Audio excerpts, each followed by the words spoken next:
ದಿನದಲ್ಲಿ ಮಧ್ಯದಲ್ಲಿ ನಿಲ್ಲಿಸಿದಳು ನೋಡ.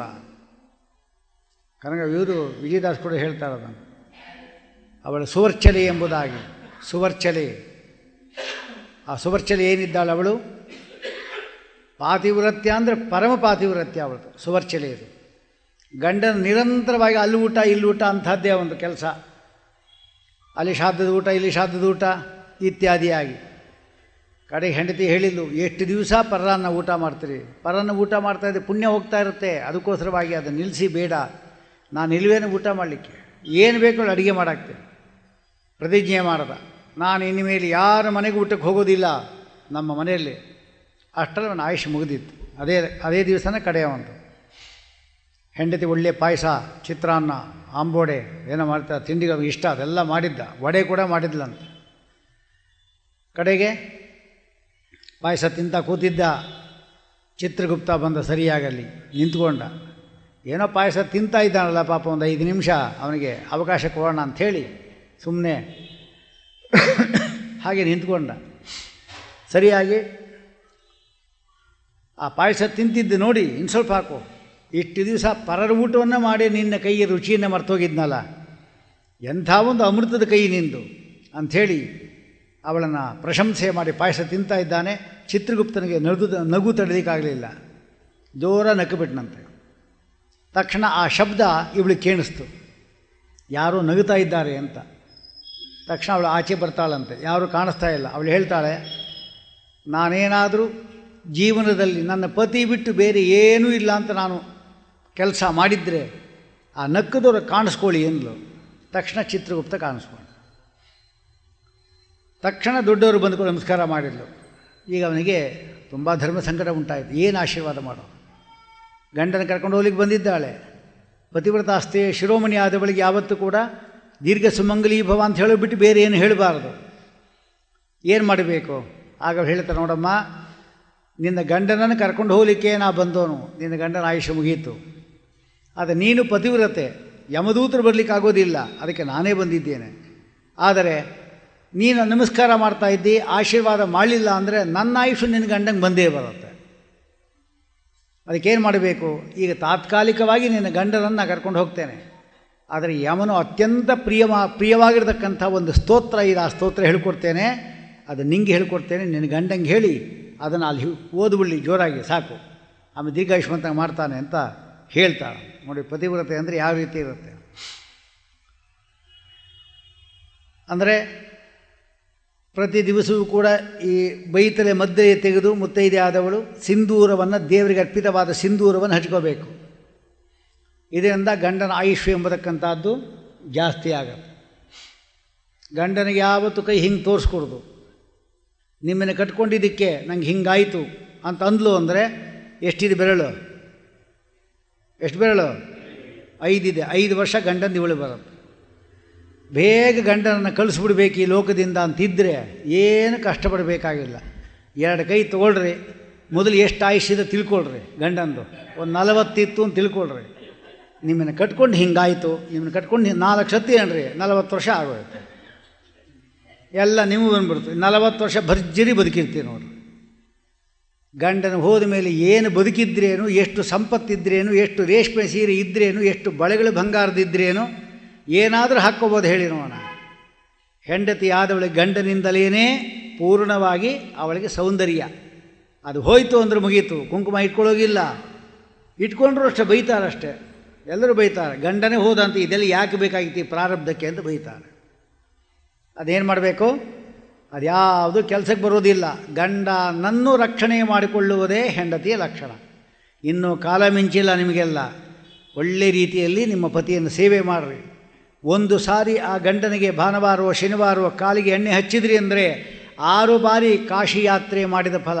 ಕಾಶಿ ಯಾತ್ರೆ ಷಟ್ಕಂ ಫಲಂ ಲಭಿ. ಕೂತಲ್ಲೇ ಪುಣ್ಯ, ಕೊಳ್ಳೆ ಹೊಡ್ಕೋಬೋದು ಅಂಥದ್ದನ್ನು ಕಳಿಸ್ಬಿಟ್ಟು ಗಂಡನನ್ನು ಬೇಗ ಏನು ಮಾಡ್ತೀರಿ? ಎಲ್ಲ ಅರ್ಥ ಬಯಸ್ಕೋಬೇಕು.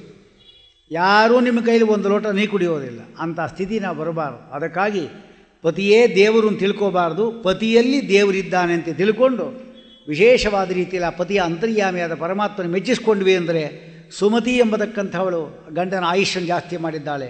ಸುಕನ್ಯಾ ವೃದ್ಧನಾಗಿರ್ತಕ್ಕಂಥ 98 ವರ್ಷ ವೃದ್ಧನಾಗಿರ್ತಕ್ಕಂಥ ಅವನನ್ನು ಚ್ಯವನ ಋಷಿಯನ್ನು 16 ವರ್ಷ ಯುವಕನನ್ನಾಗಿ ಮಾಡಿದ್ದಾರೆ.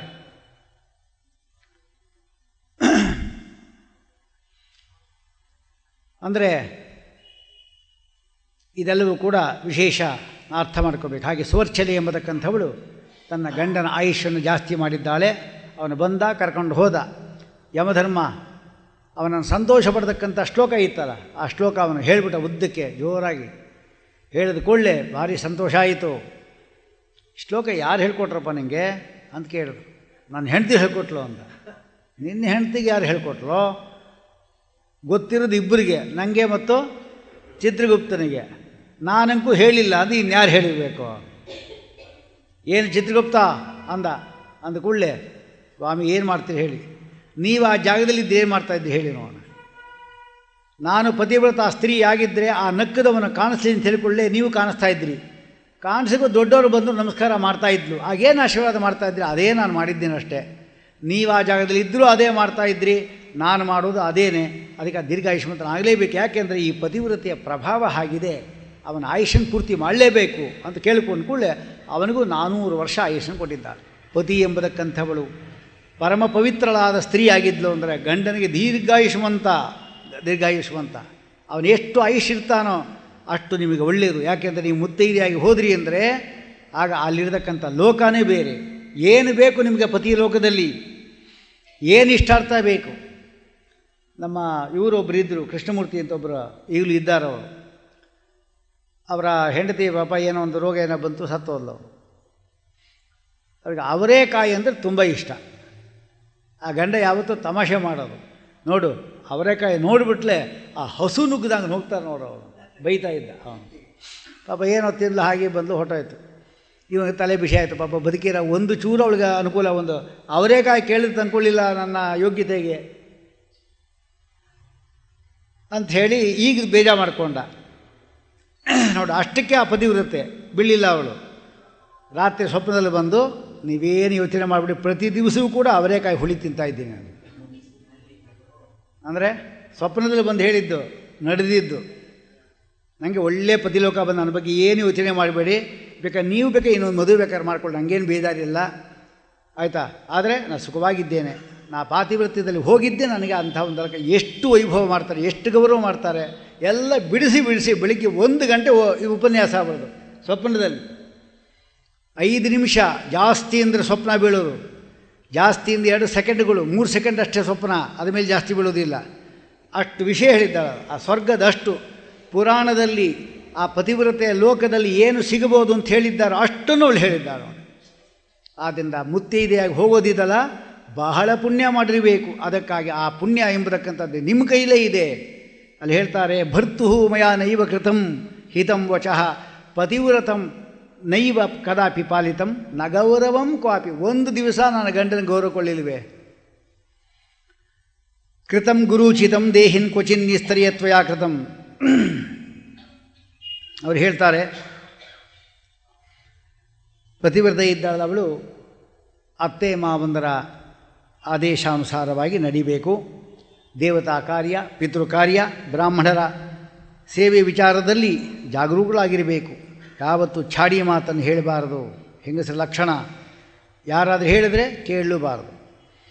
ಯಾರೊಂದು ಕೂಡ ಅಶ್ಲೀಲವಾದ ಪರಿಹಾಸಪೂರ್ವಕವಾದ ಮಾತಾಡೋಂಗಿಲ್ಲ. ಪತಿಯು ಕಾರ್ಯನಿಮಿತ್ತ ಹೊರಗೆ ಹೋಗಿದ್ದ ಅಂದರೆ ಮನೆಗೆ ಬರುವಾಗ ತಕ್ಷಣ ಎದ್ದು ಬಂದು ಆಸನಾಗಿ ಕೂಡಿಸಿ ಅವನಿಗೆ ಸತ್ಕಾರ ಮಾಡಬೇಕು. ಪತಿಯು ತಿನ್ನದ ಅನ್ನವನ್ನು ತಿನ್ನಬಾರದು. ನಿಮ್ಗೆ ಹೇಳಿದರೆ ನಗು, ಆದರೆ ಶಾಸ್ತ್ರ ಹೇಳ್ತಾ ಇದೆ, ನಿಮ್ಮನ್ನು ನೋಡಿ ಶಾಸ್ತ್ರ ನಗುತ್ತಾ ಇದೆ, ಹಿಂಗಾಗಿ ಹೋಗಿದ್ದಾರಲ್ಲ ಅಂತ.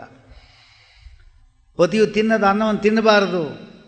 ಯಾವುದೇ ಭಕ್ಷ್ಯ ಭೋಜ್ಯಾದಿಗಳನ್ನ ಪತಿ ತಿನ್ನೋದಿಲ್ವೋ ಅದನ್ನು ನಾನು ತಿನ್ನೋದಿಲ್ಲ ಅಂತ ಹೇಳಬೇಕು. ಮನೆ ಕೆಲಸ ಎಲ್ಲ ಬೆಳಿಗ್ಗೆ ಎದ್ದು ಬೇಗ ಮುಗಿಸಬೇಕು. ಪತಿ ಇದ್ದಾನಲ್ಲ ಅವನು ಅನ್ಯತ್ರ ಪ್ರವಾಸಕ್ಕೆ ಹೋದಾಗ ಕಾಡಿಗೆ ಅಭ್ಯಂಜನ, ಗೋರೋಚನ, ಹೂವು, ಸುಗಂಧ ಯಾವುದು ಧರಿಸಬಾರದು. ಗಂಡನಿಗಾಗಿ ನಮ್ಮ ಸೌಂದರ್ಯ ಇರೋದು, ಯಾರ್ಯಾರಿಗೂ ಅಲ್ಲ. ಅದಕ್ಕೋಸ್ಕರವಾಗಿ ಗಂಡ ಹೋಗಿದ್ದೆ ತಡ ಏನು ಯಾವುದಾದ್ರು ಅಲಂಕಾರಗಳು ತೆಗೆಯೋದು, ಹಾಗೆ ಮಾಡಬಾರ್ದು. ಸುಖವಾಗಿ ಪಾಪ ಗಂಡ ಮಲಗಿದ್ದಾನೆ, ಅವನನ್ನು ಎಬ್ಬಿಸಿಬಿಡಬಾರ್ದು. ಹೇಳ್ರಿ ಆಫೀಸ್ಗೆ ಹೋಗಬೇಕು ಅಂತ. ಏನು ಆಫೀಸ್, ಒಂದು ದಿವಸ ರಜೆ, ಒಂದು ದಿವಸ ದುಡ್ಡು ಕಟ್ ಮಾಡ್ತಾರೆ, ಕಟ್ ಮಾಡಿಬಿಡಿ ಏನೀಗ ಮಲಗಿದ್ದಾನೆ ಪಾಪ, ಯಾಕೆ ಎಬ್ಬಿಸಬೇಕು ಅಂತ ಹೇಳಬೇಕು. ಯಾಕೆ ನೆನ್ನೆ ಕಥೆ ಹೇಳಿನಲ್ಲ, ಮಲಗಿರತಕ್ಕಂಥ ಮರೀಚಿ ಮುನಿಯನ್ನು ಧರ್ಮವತಿ ಎಂಬತಕ್ಕಂಥವಳು ತೊಡೆಯಿಂದ ಕೆಳಗೆ ಇಳಿಸಿದ್ದಕ್ಕಾಗಿ ಕಲ್ಲಿನಂತೆ ಆಗಬೇಕಾಯ್ತವಳು. ಇದೆಲ್ಲ ಕಥೆಯನ್ನು ತಿಳ್ಕೊಂಡು ನಾವು ಜೀವನದಲ್ಲಿ ಇಟ್ಕೋಬೇಕು.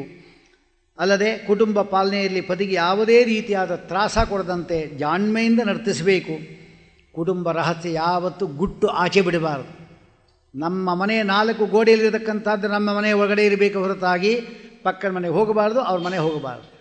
ಗಂಡನನ್ನು ಯಾವತ್ತೂ ಕೂಡ ಇನ್ನೊಬ್ಬರ ಮುಂದೆ ಬೈಯಬಾರ್ದು. ಅವನು ಏನೇ ತಪ್ಪು ಮಾಡಿದರೂ ಕೂಡ ಗಂಡನಲ್ಲಿ ತಪ್ಪಿರ್ಬೋದು ಬೇಕಾದ್ರೆ, ಆದರೆ ಗಂಡನ ಒಳಗಿರತಕ್ಕಂಥ ಪರಮಾತ್ಮ ಇದ್ದಲ್ಲ, ಅವನಲ್ಲಿ ಯಾವ ದೋಷವೂ ಇಲ್ಲ ಎಂಬುದು ಮರಿಬಾರ್ದು. ನಿಮ್ಗೆ ಬೇಕಾಗಿದ್ದ್ಯಾರು? ಗಂಡನ ಒಳಗಿರತಕ್ಕಂಥ ಪರಮಾತ್ಮ. ಅವನ ಸೇವೆಗಾಗಿ ಇವನು ಪ್ರತೀಕ ಅಷ್ಟೇ. ಫೋಟೋ ಹರಿದೋಗಿದ್ರೇನಂತೆ, ಫೋಟೋದಕ್ಕಂಥ ರಾಘವೇಂದ್ರ ಸ್ವಾಮಿ ಹರಿದೋಗಿದ್ದಾರನ್ನ ಅಲ್ಲಿ. ಫೋಟೋ ಹರಿಲಿ ಬಿಡಿ, ಪರವಾಗಿಲ್ಲ. ಹಾಗೆ ತಿಳ್ಕೋಬೇಕು, ನಾವು ಅರ್ಥ ಮಾಡ್ಕೋಬೇಕು. ಆದ್ದರಿಂದ ಕುಟುಂಬ ರಹಸ್ಯ ಅದು ಗುಟ್ಟಾಗಿರಬೇಕು. ಮನೆಯನ್ನು ಸಾರಿಸಿ ಗುಡಿಸಿ ಸ್ವಚ್ಛವಾಗಿರಬೇಕು. ಯಾವತ್ತು ಎಲ್ಲಿಯೂ ಕೂಡ ಒಂದು ಕಸ ಕಾಣಿಸಬಾರ್ದು. ಆ ರೀತಿ ಮೇಲೆ ಕೆಳಗಡೆ ಇದು ಕೆಲಸ. ಇದೆಲ್ಲ ಕೆಲಸದವ್ರಿಗೆ ಹೇಳಿದ್ರೆ ಮಾಡ್ತಾರನ್ನ ಅವರು. ಇಷ್ಟಲ್ಲ, ಅವ್ರ ಮೇಲೆ ಈಗ ಅಂದ್ಕೊಂಡು ಹೋಗ್ತಾ ಇರ್ತಲ್ಲ ಅಷ್ಟೇ ಸೀದಾ. ಅವ್ರು ಕಸ ಗುಡಿಸೋರು ನೋಡಬೇಕು. ಬೇರೆಯವರು ಮನೆ ಎದುರುಗಡೆ ಮನೆ ಇದೆ, ಅಲ್ಲಿ ಕಸ ಗುಡಿಸ್ತಾಳೆ, ಏನು ನಾಟಕ ಮಾಡ್ಕೊಂಡು ಹೋಗ್ತಾ ಇರ್ತಾಳೆ. ದುಡ್ಡು ಮಾತ್ರ ಪ್ರತಿ ಸರಿ ದುಡ್ಡು ಇಸ್ಕೊಂಡ್ಬಿಡ್ತಾಳೆ. ಅದು ಬೇರೆ ಹೇಳ್ತಾ ಇರ್ತಾಳೆ, ನಾವು ನಿಮ್ಗೆ ಗುಡಿಸೋದು ನಿಮ್ಗೆ ಇಷ್ಟ ಆಗಲ್ಲ ಅಂತ ಕಾಣುತ್ತೆ ಅಂತ. ನಿನಗಿಷ್ಟ ಆಗಿದೆ ಹೇಳು ಅಂತ ಕೇಳಿದೆ ನಾನು. ನಿಂಗೆ ಇಷ್ಟ ಆಗಿದೆ ಗುಡಿಸೋದು ಹೇಳು ಅಂತ. ಏನು ಮಾಡ್ತಾರೆ? 5-6 ಮನೆ ಇದೆ, ಜೀವನ ಮಾಡಬೇಕು. ಅದೇ ಏನು ಅವ್ರ ಕಷ್ಟ ಇದ್ದೇ ಇರುತ್ತೆ, ಏನು ಮಾಡಲಿಕ್ಕಾಗಲ್ಲ. ಯಾವ ಸ್ತ್ರೀ ಇದ್ದಾಳೆ ಅವಳು ಪತಿಯನ್ನು ಬಿಟ್ಟು ಇನ್ನೊಬ್ಬ ಪುರುಷ ಅರಸ್ತಾಳು, ಅವಳು ಮುಂದೆ 7 ಜನ್ಮ ವಿಧಿವೆ ಆಗ್ತಾಳೆ. ಪುರುಷನೂ ಕೂಡ ಅಷ್ಟೇ, ತನಗೆ ಅನುಕೂಲ ಆಗತಕ್ಕಂಥ ಪತ್ನಿ ಇದೆ ಅವಳನ್ನು ಬಿಟ್ಟು ಪರದಾರ ರತನಾದ ಅಂದರೆ ಅವನಿಗೆ ಜನ್ಮಾಂತರದಲ್ಲಿ ಸ್ತ್ರೀ ಇಲ್ಲದೆ ವಿಧೂರನಾಗ್ತಾನೆ. ಇಬ್ಬರಿಗೂ ಒಂದೇ ನಿಯಮ, ಹಾಗೆ ಒಂದು ಕಣವನ್ನು ಮಾಡೋದಿಲ್ಲ. ಸೋ ಅನ್ಯ ಜನ್ಮನಿ ದೇವೇಶಿ ಸ್ತ್ರೀ ಭೂತ್ವ ವಿಧವಾ ಭವೇತ್. ಈ ಪಾಪ ಪರಿಹಾರಕ್ಕಾಗಿ ತಪಸ್ಸನ್ನು ಹೇಳಿದೆ. ಹೋದ ಜನ್ಮದಲ್ಲಿ ಏನೋ ಪಾಪ ಮಾಡಿದ್ವಿ ನಾವು, ಆ ಪಾಪದ ಫಲವಾಗಿ ಈ ಜನ್ಮದಲ್ಲಿ ನನ್ನ ಕಣ್ಣು ಮುಂದೆ ನನ್ನ ಗಂಡ ಹೊಟ್ಟೋದ, ಅಲ್ಪಾಯುಷ್ಯ ಆಗಿಬಿಟ್ಟ. ಈ ಜನ್ಮದಲ್ಲಿ ತಪಸ್ಸು ಮಾಡಿ ಮುಂದೆ ಆ ರೀತಿ ಆಗಬಾರ್ದು, ಹಾಗೆ ಮಾಡ್ಕೊತೇನೆ ಅಂಥೇಳಿ ನಿರಂತರವಾಗಿ ವಿಧವಾ ಸ್ತ್ರೀಯಾದವಳು ಎಲ್ಲ ಭೋಗಗಳನ್ನು ಆ ಟಿ ವಿ ನೋಡೋದು, ಸುಡುಗಾಡು ನೋಡಬಾರ್ದು. ಸೀದಾ ಅಲ್ಲಿ ಹೋಗೋದೇ ಅದು. ಆ ದೂರದರ್ಶನ ಬಿಡಬೇಕು. ಶಾಸ್ತ್ರ ಶ್ರವಣ ಏನು ಕನ್ನಡ ಪುಸ್ತಕಗಳು ಬೇಕಾದ್ರೆ ಸಿಗತ್ತೆ, ಅದನ್ನು ಕೇಳೋದು. ಕ್ಯಾಸೆಟ್ಗಳಿದೆ, ಅದನ್ನು ಕೇಳ್ತಾ ಇರೋದು. ಆ ಕೇಳೋ ಪೂರ್ತಿ ಪರಮಾತ್ಮನ ಕಡೆ ಮನಸ್ಸು ಹೋಗಿರಬೇಕು. ಆ ಪರಮಾತ್ಮ ಚಿಂತನೆ ಮಾಡ್ತಾ ಇದ್ದ ಅಂದರೆ ಅವನೇ ಕಣ್ಣು ಕಾಣಿಸ್ಕೊತಾನೆ. ವಿಧವಾ ಸ್ತ್ರೀ ಅಂತಾಗಲಿ, ಪತಿವ್ರತಾ ಸ್ತ್ರೀ ಅಂತಾಗಲಿ, ವೃದ್ಧಳು ಅಂತಾಗಲಿ ಪರಮಾತ್ಮನಿಗೆ ಭೇದ ಇಲ್ಲ. ಯಾರಾದರೂ ಸರಿ ಭಕ್ತಿಯಿಂದ ಸ್ತೋತ್ರ ಮಾಡಿದ ಪರಮಾತ್ಮ ಕಾಣಿಸ್ಕೊತಾರೆ ಅವರಿಗೆ. ಆದ್ದರಿಂದ ವಿಧವಾ ಸ್ತ್ರೀ ಆದ ಮಾತ್ರ ನಮ್ಮ ಪರಮಾತ್ಮ ಸಿಗೋದಿಲ್ಲ ಅಂತ ತಿಳ್ಕೊಬೇಡಿ. ಖಂಡಿತ ಎಲ್ಲರಿಗೂ ಅನುಗ್ರಹ ಮಾಡ್ತಾನೆ. ನಿಮ್ಮ ಭಕ್ತಿ ಶುದ್ಧ ಆಗಿರಬೇಕಷ್ಟೇ. ಆ ರೀತಿ ಮಾಡಿದ್ರೆ ಭಗವಂತ ಸಂತೋಷ ಪಡ್ತಾನೆ. ಆ ರೀತಿ ಸೇವೆ ಮಾಡ್ಕೋಬೇಕು. ಅದಕ್ಕೋಸ್ಕರವಾಗಿ ನೆಲದ ಮೇಲೆ ಮಲ್ಕೋಬೇಕು ಅಂತ ಶಾಸ್ತ್ರ ಹೇಳಿದ್ದಾರೆ. ಪತಿಯೇ ಹೋದ ಮೇಲೆ ಕೂದಲ ಮೇಲೆ ಯಾಕೆ ಅಭಿಮಾನ? ಆ ಕೂದಲು ಎಂಬತಕ್ಕಂಥದ್ದು ಅಭ್ಯಂತರ ಅಥವಾ ನೀರು ಹಾಕೊಂಡು ಕೂದಲು ಕೆಳಗಡೆ ಬಿತ್ತು ಅಂದರೆ ಎಷ್ಟು ಹನಿಗಳು ಅಷ್ಟು 1000 ವರ್ಷ ಗಂಡ ನರಕದಲ್ಲಿ ಬಿಡಬೇಕಾಗುತ್ತೆ. ಇಷ್ಟೆಲ್ಲ ಕಷ್ಟಪಡ್ಕೊಂಡು ಆ ಕೂದಲು ಇಟ್ಕೊಂಡಿದ್ದೇನು ಲಾಭ? ಇದೆಲ್ಲ ಶಾಸ್ತ್ರ ಹೇಳ್ತಾ ಇರೋ ಮಾತುಗಳು. ಇದೆಲ್ಲ ತ್ಯಾಗದ ಸಂಕೇತ. ಒಬ್ಬ ವ್ಯಕ್ತಿ ಏನಿದ್ದಾನೆ ಅವನಲ್ಲಿ ಪ್ರೀತಿ ಇದೆ ಅಂತ ಗೊತ್ತಾಗೋದು ಯಾವಾಗ? ತ್ಯಾಗ ಮಾಡಿದಾಗ ಮಾತ್ರ. ಗಂಡರು ಹೋದ ಮೇಲೂ ಕೂಡ ಬಳೆ ಗೆಳೆ ಇದೆಲ್ಲ ತಾಳಿಗಳೆಲ್ಲ ಹಾಕ್ಕೊಂಡಿರ್ತಾರೆ. ಏನು ಹಾಕ್ಕೊಂಡೇನು ಪ್ರಯೋಜನ? ಏನು ಪ್ರಯೋಜನವೂ ಇಲ್ಲ. ಅವನೇ ಹೋದ ಮೇಲೆ ಇದನ್ನು ತ್ಯಾಗ ಮಾಡಲಿಕ್ಕೆ ಹೇಗೆ ಇದು ಮಾಡಬೇಕು? ಊಟ ತಿಂಡಿಗಳು ಅಷ್ಟೇ, ನಿಯಮಿತ ಆಹಾರ ಇಷ್ಟು ಮಾಡೋದು.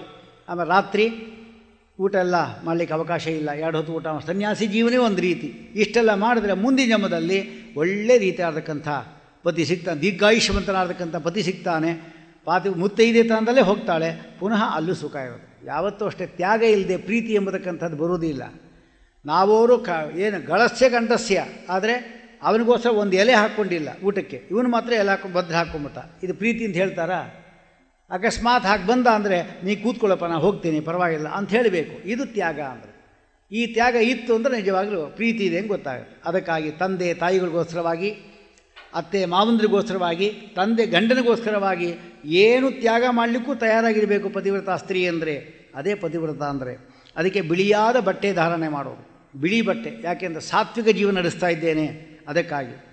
ಕೋಪವನ್ನು ತ್ಯಾಗ ಮಾಡೋದು, ಭೂಮಿಯಲ್ಲಿ ಮಲ್ಕೊಳ್ಳತಕ್ಕಂಥದ್ದು, ಸಜ್ಜನರ ಸಂಘ, ಇದೆಲ್ಲ 2 ಹೊತ್ತು ಭೋಜನ ನಿಷಿದ್ಧ. ಕಣ್ಣಿಗೆ ಕಾಡಿಗೆ ಹಚ್ಕೋಬಾರ್ದು. ಪತಿಯ ಮರಣಾಂತರ ಪರಪುರುಷನ ಕಣ್ಣೆತ್ತಿ ಕೂಡ ನೋಡಬಾರದು. ಇದು ನೀತ ಆಹಾರ ವ್ರತಾಚರಣೆಗಳಿಂದ ಪತಿಯೊಂದಿಗೆ ಪುನಃ ಪತಿಲೋಕ ಆ ಜನ್ಮದಲ್ಲೇ ಸಿಗತ್ತೆ ಅವಳಿಗೆ. ಇದೆಲ್ಲ ಹೇಳಿದ್ದಾರೆ. ಮಾಸೋಪವಾಸಗಳಿಂದ ನಾನು ದೇಹವನ್ನು ಶೋಷಣೆ ಮಾಡಿಲ್ಲ ಅಂತ. ಏನು ಮಾಸೋಪವಾಸ ಅಂದರೆ ಆಷಾಢ, ಭಾದ್ರಪದ, ಆಶ್ವೀಜ ಮತ್ತು ಮಾಸಗಳಲ್ಲಿ ಯಾವುದಾದ್ರೂ ಮಾಸ ಸಂಕಲ್ಪ ಮಾಡಿಕೊಂಡು ಇಂದಿನಿಂದ ನಾನು 1 ತಿಂಗಳು ಪೂರ್ತಿ ಉಪವಾಸ ಮಾಡ್ತೇನೆ ಅಂತ ಮಾಡಬೇಕು. 1 ತಿಂಗಳು ಉಪವಾಸ ಯಾರು ಮಾಡ್ತಾರೆ? ಮಾಡಲಿಕ್ಕೆ ಏನು ಕಷ್ಟವೂ ಇಲ್ಲ. 1 ತಿಂಗಳಲ್ಲ, 2 ತಿಂಗಳು ಉಪವಾಸ ಮಾಡಬಹುದು. ನೀವು ಉಪವಾಸ ಮಾಡ್ತೀವಿ ಅಂತ ಹೊರಡ್ರಿ, ಪರಮಾತ್ಮ ಅಷ್ಟು ಶಕ್ತಿಯನ್ನು ಕೊಡ್ತಾರೆ. ಧಾರಣೆ ಪ್ರಾಣವ್ರತ ನಾಡದ ವ್ರತ ಶುರು ಆಗುತ್ತೆ ಇನ್ನು 15 ದಿವಸಕ್ಕೆ. 1 ದಿವಸ ಊಟ, 1 ದಿವಸ ಉಪವಾಸ, ಹಂಗೆ ಮಾಡಿರಿ. ದೊಡ್ಡ ವ್ರತ ಇದು, ಧಾರಣ ಪ್ರಾಣವ್ರತ. ಇದು ಮಾಡಿರಿ. ಅದೆಲ್ಲ ಇದ್ದರೆ ಬೆಳಿಗ್ಗಿಂದ ಪೂರ್ತಿ ಉಪವಾಸ ಇರಿ, ಏನೂ ತಿನ್ಬೇಡ್ರಿ. ರಾತ್ರಿ ಇಷ್ಟೊತ್ತಿಗೆ ಊಟ ಮಾಡಿರಿ, ಇನ್ನೇನು ಏಕಭುಕ್ತ ಅಂತ ಹೇಳ್ತಾರೆ. ಇದಾರ ಮಾಡಿ, ಯಾವುದಾಗುತ್ತೋ ಅದು ಮಾಡಿ ಪರಮಾತ್ಮ ಮೆಚ್ಚಿಸ್ಕೋಬೇಕೇ ವಿನಃ, ಅಥವಾ ಯಾವುದಿಲ್ಲ 2 ಹೊತ್ತು ಊಟ ಮಾಡಿ ಪರವಾಗಿಲ್ಲ, ಏನು ತೊಂದರೆ ಇಲ್ಲ. ಆದರೆ ವ್ರತದ್ದೇನಿದೆ ಅದು ಮಾಡಿ. ಕೂತ ತಟ್ಟೆಯಲ್ಲಿ ಊಟ ಬಿಟ್ಟು ಇಲ್ಲಿ ಕೂತಿದ್ದ ಜಾಗ ನಮ್ಮದು, ಇಲ್ಲಿ ಊಟ ಅಂದರೆ ನಾಳೆ ಪುನಃ ಊಟ, ಇದೊಂದು ವ್ರತ ಮಾಡಿದೆ. ಇವತ್ತು ಇಲ್ಲಿ ಕೂತ್ಕೊಂಡು ನಾನು ಉಪನ್ಯಾಸ ಮಾಡಿದೆ ಅಂದರೆ ನಾಳೆ ಪುನಃ ಇಲ್ಲೇ ತಂದೆ ಮಾಡೋದು. ಮಧ್ಯಾಹ್ನದ ಬರ್ತಾ ಇದ್ದೀನಿ ನಾನು ಉಪನ್ಯಾಸಕ್ಕೆ. ಹಾಗೆ ಇಲ್ಲಿ ಊಟ ಮಾಡಿದೆ ನಾನು ಅಂದರೆ ನಾಳೆ ಪುನಃ ಇದೇ ಜಾಗದಲ್ಲಿ ಊಟ ಅಷ್ಟೇ ಹೊರತಾಗಿ ಮಧ್ಯದಲ್ಲಿ ಏನೂ ಇಲ್ಲ. ಇದೊಂದು ವ್ರತ, ಇದನ್ನು ಮಾಡಿರಿ.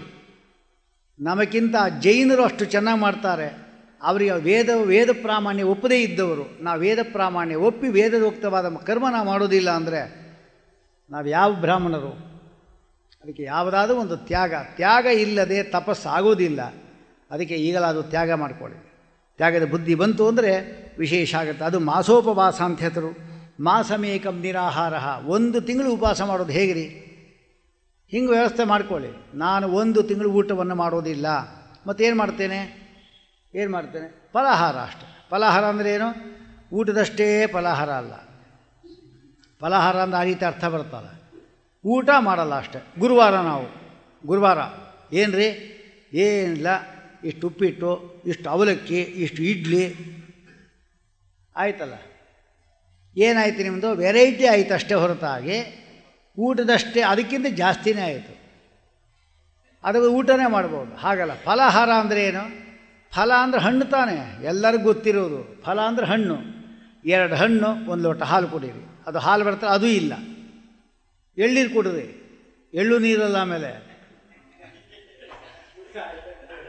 ಯಾಕೆ ಪಿತೃಪಕ್ಷದಲ್ಲಿ ಎಳ್ನೀರು ಅಂದರೆ ಅರ್ಥ ಆಗಲ್ಲ. ಎಳ್ಳು ನೀರು ಅಂದ್ರಲ್ಲ ಆಚಾರೋ ಅಂತ, ಅದನ್ನೇ 1 ಲೋಟ ಕುಡಿದ್ರೆ ಕುಡಿದ್ರೆ ಅಂತ ತಪ್ಪೇನಿಲ್ಲ ಬಿಡಿ. ಎಳ್ನೀರು ಕುಡಿದ್ರೆ ಏನೀಗ?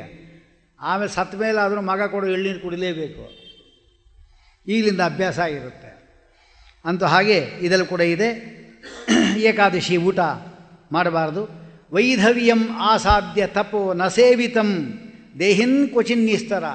ಇಷ್ಟೆಲ್ಲ ಯಾವ ಪುಣ್ಯವೂ ಇಲ್ಲದೆ ನನಗೆ ಹೊಡಿಬೇಡಿ ಅಂತ ಹೇಳ್ತಾ ಇದೆಯಲ್ಲ, ಏನು ಪುಣ್ಯ ಮಾಡಿದ್ದಿ ಹೇಳಿ ನೀನು? ನಿಂಗೆ ಹೊಡೆದೇ ಇರಲಿಕ್ಕೆ ಏನು ಕೇಳ್ತಾರೋ? ಬಾಯಿಲ್ಲ ಭಿನ್ನಹೆಕೆ ಬಾಯಿಲ್ಲವಯ್ಯ ಅನಂತ ಅಪರಾಧ ಎನ್ನಲ್ಲಿ ಇರಲಿಕ್ಕೆ. ಇದೇ ಆಗ ಬರೋದು. ಇಷ್ಟು ಅಪರಾಧ ಮಾಡಿ ಏನು ಪುಣ್ಯ ನಾವು ಮಾಡೋದು? ಮಾಸೋಪವಾಸೈ ವಿಶೋಷಿತಂ ಮಯ ನ ವಿಶೋಷಿತಂ ಚಾಂದ್ರಾಯಣ ವ್ರತ ಹಿಂದೆ ಹೇಳಿದೆ, ಅದು ಮಾಡಿಲ್ಲ. ನಾರೀ ಶರೀರಂ ಬಹು ದುಃಖಭಾಜನಂ ಲಬ್ಧಂ ಮಯ ಪೂರ್ವಂ ಕೃತೈ ವಿಕರ್ಮಭಿ. ಅಂದರೆ ಇಂತಹ ಒಂದು ವಿಚಾರ ಹೇಳ್ತಾ ಇದ್ದಾರೆ. ಇಷ್ಟೆಲ್ಲ ಹೇಳಿ ಕಡೆಗೆ 17 ದಿನಾನ್ಯೇಕೋ ವಾಯುವೇಗೇನ ಗಚ್ಚತಿ. 17 ದಿನಗಳು ಒಂಟಿಯಾಗಿ ಅವನು ವಾಯುವೇಗದಿಂದ ಹೊರಡ್ತಾನೆ. 18ನೇ ದಿವಸ ಆ ಜೀವು ಸೌಮ್ಯಪುರ ಎಂಬತಕ್ಕಂಥ ಒಂದು ಪಟ್ಟಣಕ್ಕೆ ಬರ್ತಾ ಇದೆ. ಆ ಪುರವರದಲ್ಲಿ ಪ್ರೇತಾನಾಂಚ ಗಣೋ ಮಹಾನ್. ಎಲ್ಲಿ ನೋಡಿದ್ರು ಪ್ರೇತಗಳೇ. ಪ್ರೇತ ಅಂದರೆ ಏನು? ಪಿತೃ ಆಗದೆ ಸತ್ತಿರತಕ್ಕಂಥವರಷ್ಟೇ. ಸತ್ತೋಗಿದ್ದಾರೆ, ಪಿತೃಗಣಕ್ಕೆ ಸೇರಿಲ್ಲ, ಅವರೆಲ್ಲ ಪ್ರೇತ ಅಂತ ಕರೀತಾರೆ. ಅಂಥ ಗುಂಪುಗಳೇ ಇದಂತೆ. ಅಲ್ಲೇನೇ ಪುಷ್ಪಭದ್ರ ಎಂಬತಕ್ಕಂಥ ನದಿ ಇದೆ. ನ್ಯಗ್ರೋಧ ಪ್ರಿಯದರ್ಶನ, ನ್ಯಗ್ರೋಧ ವೃಕ್ಷ, ವಟವೃಕ್ಷ ಅದಿದೆ. ಪಕ್ಕದಲ್ಲೇ ಪುಷ್ಪಭದ್ರಾ ನದಿ ಇದೆ. ತುಂಬ ಚೆನ್ನಾಗಿದ್ದಪ್ಪ, ಇದು ಆರಾಮಾಗಿ ಅಲ್ಲಿರ್ಬೋದು ಎಂಬುದಾಗಿ ತಿಳ್ಕೊಂಡ್ರೆ ಪುರೇ ತತ್ರ ವಿಶ್ರಾಮಂ ಪ್ರಾಪ್ಯತೆ ಯಮಕಿಂಕರೈಹಿ. ಕೂತ್ಕೊಳ್ಳಪ್ಪ, ಇಲ್ಲಿ ತುಂಬ ಶ್ರಮ ಆಗಿದೆ ನಿಮಗೆ, ಕೂರು ಆಲದ ವೃಕ್ಷ ಕಗಡೆ ಅಂತ ಹೇಳಿ ಅವರೇ ಹೇಳ್ತಾರಂತೆ. ಕೂತ್ಕೊಂಡ್ಕೊಳ್ಳಿ ಏನು ಜ್ಞಾನ ಬರಬೇಕು. ನನ್ನ ಹೆಂಡತಿ ಏನು ಮಾಡ್ತಾ ಇದ್ದಾಳೋ ಪಾಪ, ನನ್ನ ಮಕ್ಕಳು ಏನು ಮಾಡ್ತಾ ಇದ್ದಾರೋ, ಆ ಮುದ್ದು ಮಗು ಇತ್ತು ಅದು ಏನು ಮಾಡ್ತಾ ಇದೆ ಏನು, ಎಲ್ಲ ಬಿಟ್ಟು ಬಂದ್ಬಿಟ್ನಲ್ಲ, ಅಲ್ಲಿ ಈ ಚಿಂತೆ, ಅಲ್ಲಿ ಸತ್ತಿಲ್ಲಿ ಬಂದಿದ್ದಾನೆ ಆ ಚಿಂತೆ ಇಟ್ಕೊತಾನೆ. ದಾರಾಪುತ್ರಾದಿಕಂ ಸೌಖ್ಯಂ ಸ್ಪರದೆ ತತ್ತ ದುಃಖತಃ ಧನಾನಿ ಭೃತ್ಯ ಮಾತ್ರಾನಿ ಸರ್ವಂ ಶೋಚತಿ. ನನ್ನ ದುಡ್ಡು ಅಷ್ಟಿಟ್ಟಿದ್ದೆ, ಅನ್ಯಾಯ ಇಟ್ಟು ಬಂದ್ಬಿಟ್ಟೆ, ತರ್ಬೋದಾಗಿತ್ತಲ್ಲ, ಆಗಲಿಲ್ಲ, ಯಮದೂತರ ಅವಕಾಶ ಕೊಡಲಿಲ್ಲ ತರಲಿಕ್ಕೆ, ಹೀಗೆ ಗಲಾಟೆ ಮಾಡ್ತಾನೆ. ಆಗ ಅವ್ರು ಹೇಳ್ತಾರಂತೆ, ಕ್ವ ಧನಂ, ನಿನ್ನ ದುಡ್ಡು ಎಲ್ಲಿ, ಕ್ವ ಸುತಾಹ ಜಾಯ, ನಿನ್ನ ಹೆಂಡತಿ ಏನು ಮಾಡಾರೋ, ಕ್ವಚ ಸುಹೃತ್ ಬಾಂಧವಾಹ, ಎಲ್ಲ ಸ್ವಕರ್ಮ ಉಪಾರ್ಜಿತಂ ದುಃಖಂ ಮೂಢ ಯಾಹಿ ಚಿರಂ ಪಥಿ, ಬೇಕಾದಷ್ಟು ಇನ್ನು ನಡಲಿಕ್ಕಿದೆ ನಡಿ ಅಂತ ಕರೀತಾರಂತೆ. ಆಮೇಲೆ ಜಾನಾಸಿ ಸಂಬಲಂ ಬಲಂ ಬಲಮಧ್ವಗಾನಾಂ ನೋ ಸಂಬಲಾಯತಸೇ ಪರಲೋಕವಾಂಥ. ದಾರಿ ಹೋಕನೆ ಅವ್ರು ಕೇಳೋದು, ನೀ ಎಲ್ಲೂ ಹೋಗ್ತಾ ಇಲ್ವಾ, ನೀನು ಯಾವುದು ಊರು ಹೋಗ್ತಾ ಇದ್ದಿಲ್ವ ಕೇಳ್ತಾರಂತೆ. ಅದೇನು ಸ್ವಾಮಿ ಹಾಗಂತೀರಿ ಯಮದೂತರೇ, ನಾನು ಬರೀ ಎಲ್ಲ ಕಡೆ ಸಂಚಾರ ಮಾಡೋ ಕೆಲಸ ನಂದು. ಸಂಚಾರ ಅಂದ್ರೇನು, ಮೆಡಿಕಲ್ಲು ಅಂತ, ಎಲ್ಲೆಲ್ಲಿ ಹೋದರೂ ನಾನು ಸುತ್ತಿರೋಷ್ಟು ನೀವೆಲ್ಲಿ ಸುತ್ತಿದ್ದೀರಿ ಅಂತ ಅವನು. ಆಯಿತು, ಅಲ್ಲೆಲ್ಲ ಹೋಗಿದ್ದೀಲ್ಲ, ಹೋಗುವಾಗ ನಿನ್ನ ಹೆಂಡತಿ ಏನಾದರೂ ಮಾಡ್ಕೋತಾ ಇದ್ಲ ನಿಮಗೆ? ಏನು ಹಾಗಂತೀರಿ, ನಮ್ಮ ಹೆಂಡತಿ ಎಂಥ ಒಂದು ಚಮತ್ಕಾರಿ ಹೆಂಗತು ಗೊತ್ತಾ, ಅವಳು ಮಾಡಿರೋ ಚಕ್ಲಿ ಕೋಡುವಳೆ ನೀವು ತಿನ್ನಬೇಕು, ಅಷ್ಟ್ಯಾಕೆ ಇದು ಯಾವುದು ಚಟ್ನಿ ಪುಡಿ ಅದನ್ನು ನೋಡ್ಬೇಕು ನೀವು. ಆಗಲೇ ಇವನಿಗೇನೆ ಬಾಯಿ ನೀರು ಇರುತ್ತಂತೆ ಯಮದೂತರಿಗೆ, ಹಂಗೆ ಹೇಳ್ತಾ ಇದ್ರೆ ನೋಡಿದ್ಯಾ, ನಿನ್ನ ಬಾಯಲ್ಲೇ ಬಂತು. ಬೇರೆ ಊರಿಗೆ ಹೋಗುವಾಗ ಏನಾದರೂ ತೊಗೊಂಡು ಕೊಡ್ತಾ ಇದ್ಲು, ತೊಗೊಂಡು ಹೋಗ್ತಾ ಇದ್ದೇ ಇಲ್ಲ. ಅದೇ ನಿನ್ನ ಹೆಂಡತಿ ಬೇರೆ ಊರಿಗೆಲ್ಲ ಹೋದಾಗೆಲ್ಲ ಉಂಡೆಗಳೆಲ್ಲ ಕಟ್ಕೊಡ್ತಾ ಇದ್ಲು, ಇಲ್ಲಿ ಬಂದಾಗ ಉಂಡೆ ಯಾಕೆ ಕಟ್ಸ್ಕೊಳ್ಳಿಲ್ಲ ಅಂತ ಕೇಳಿಲ್ವಲ್ಲ ನೀನು, ಎಂಥ ಮೂರ್ಖ ನೀನು ಅಂತ.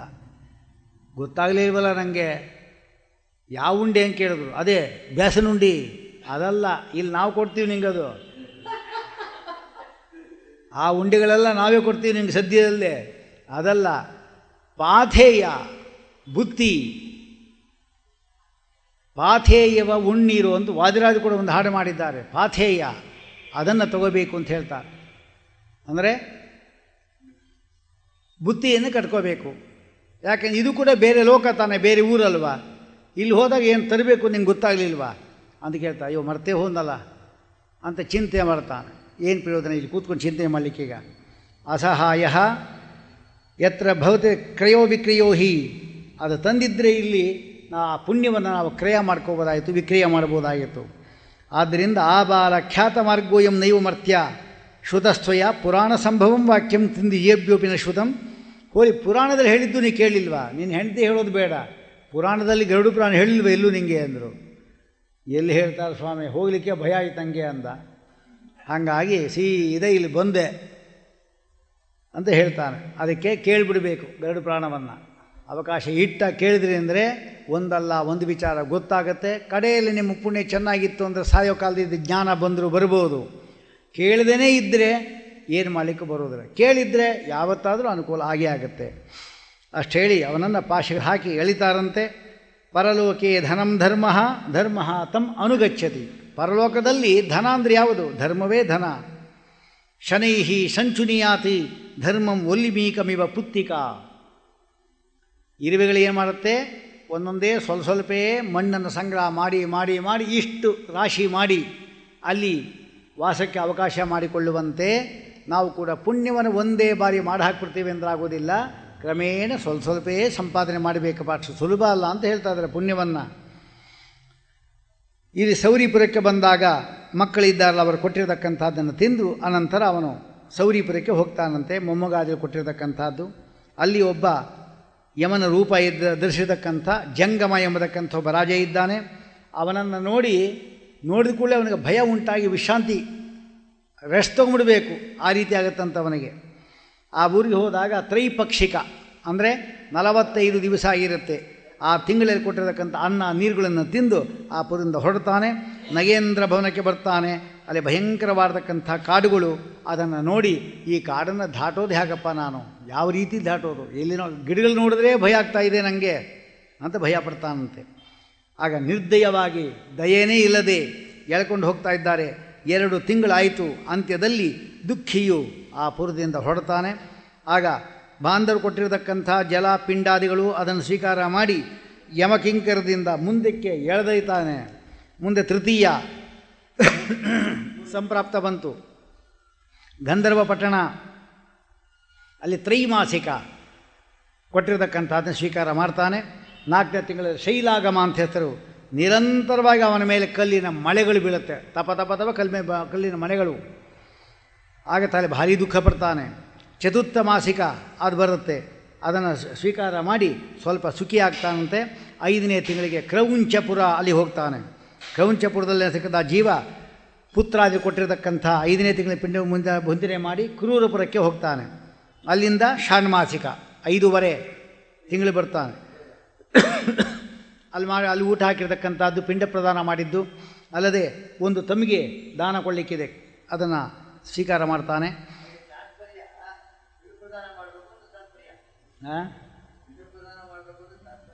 ಒಂದೊಂದು ಪಿಂಡ ಇರ್ತೀವಲ್ಲ, ಅಲ್ಲಿ 3 ಪಿಂಡ ಇರ್ತೀವಲ್ಲ, 3 ಪಿಂಡ ಇಡಲೇಬೇಕು. ಯಾಕಂದರೆ 12ನೇ ತಿಂಗಳ 12ನೇ ದಿವಸದಲ್ಲಿ ನಾವು ಅವನನ್ನು ಪಿತೃವನ್ನಾಗಿ ಮಾಡಿದ್ದೀವಿ ಅಂತ ಹೇಳಿದ್ರೆ ಇನ್ನು ಮುಂದೆಲ್ಲ ಪಾರ್ವಣ ವಿಧಿಯಿಂದಲೇ ಮಾಡಬೇಕು, ಏಕೋದಿಷ್ಟ ವಿಧಿಯಲ್ಲ. ಆದ್ದರಿಂದ ಮುಂದೆ ಅವನು ಅರ್ಧ ಮುಹೂರ್ತದ ವಿಶ್ರಾಂತಿ ತೆಗೆದುಕೊಂಡು ಚಿತ್ರಭವನಕ್ಕೆ ಹೋಗ್ತಾನಂತೆ. ಚಿತ್ರಭವನದಲ್ಲಿ ಯಮನ ತಮ್ಮ ಅವನು ವಿಚಿತ್ರ ಆ ರಾಜ ಇದ್ದಾನಲ್ಲ, ರಾಜ್ಯವನ್ನು ಆಳ್ತಾ ಇದ್ದಾನಂತೆ. ಅವನು ಮಹಾಕಾಯ, ಭಯಂಕರವಾದ ಶರೀರ. ಅದನ್ನು ನೋಡಿ ಓಡ್ತಾನಂತೆ. ಆಗ ನಾವಿಕರು ಓಡಿ ಬರ್ತಾರೆ, ಅಟ್ಟಿಸ್ಕೊಂಡ್ಬರ್ತಾರೆ ಅವನನ್ನು. ನಾವಿಕರು ಅಂದರೆ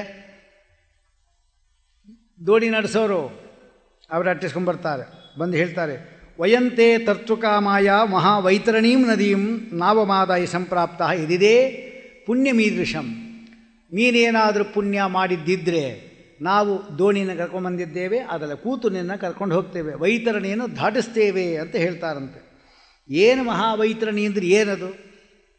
ನಾವು ಎಷ್ಟೋ ಬೀದಿಲೆಲ್ಲ ನೋಡ್ತಾ ಇರ್ತೀವಿ ಕಾರ್ಪೊರೇಷನ್ ವೈತರಣಿಗಳು, ಅದಕ್ಕಿಂತ ವೈತರಣಿನ ಅದು ಕೇಳಿ ಹೆಂಗಿದೆ ಅಂತ ಹೇಳ್ತಾರೆ. ಯಮಪಟ್ಟಣದಲ್ಲಿ ದಕ್ಷಿಣ ದ್ವಾರ ಹಿಂದೆ ಹೇಳಿದ್ನಲ್ಲ, ಅದು 100 ಯೋಜನ ವಿಸ್ತೀರ್ಣವಾಗಿರ್ತಕ್ಕಂಥದ್ದು. ನೋಡಲಿಕ್ಕೂ ಭಯಂಕರ. ಹಿಂದಿಗಾಲೇ ವರ್ಣನೆ ಬಂತು. ಕಬ್ಬಿರುತ್ತಲ್ಲ, ಅದರಿಂದ ದೋಣಿ ಮಾಡಬೇಕು. ಉಡುಪಿಯವರು ಮಾಡ್ತಾರೆ, ನಾವು ಮಾಡೋದಿಲ್ಲ. ಕಬ್ಬಿನಿಂದ ದೋಣಿ ಮಾಡಬೇಕು. ಆ ದೋಣಿ ಏನಿದೆ ಅದರಲ್ಲಿ ಬೆಳ್ಳಿ ಅಥವಾ ಬಂಗಾರದ ಧೇನುವನ್ನು ಇಡಬೇಕು, ತಿಥ್ಯಾದಿಗಳನ್ನು ಹೇಳಬೇಕು.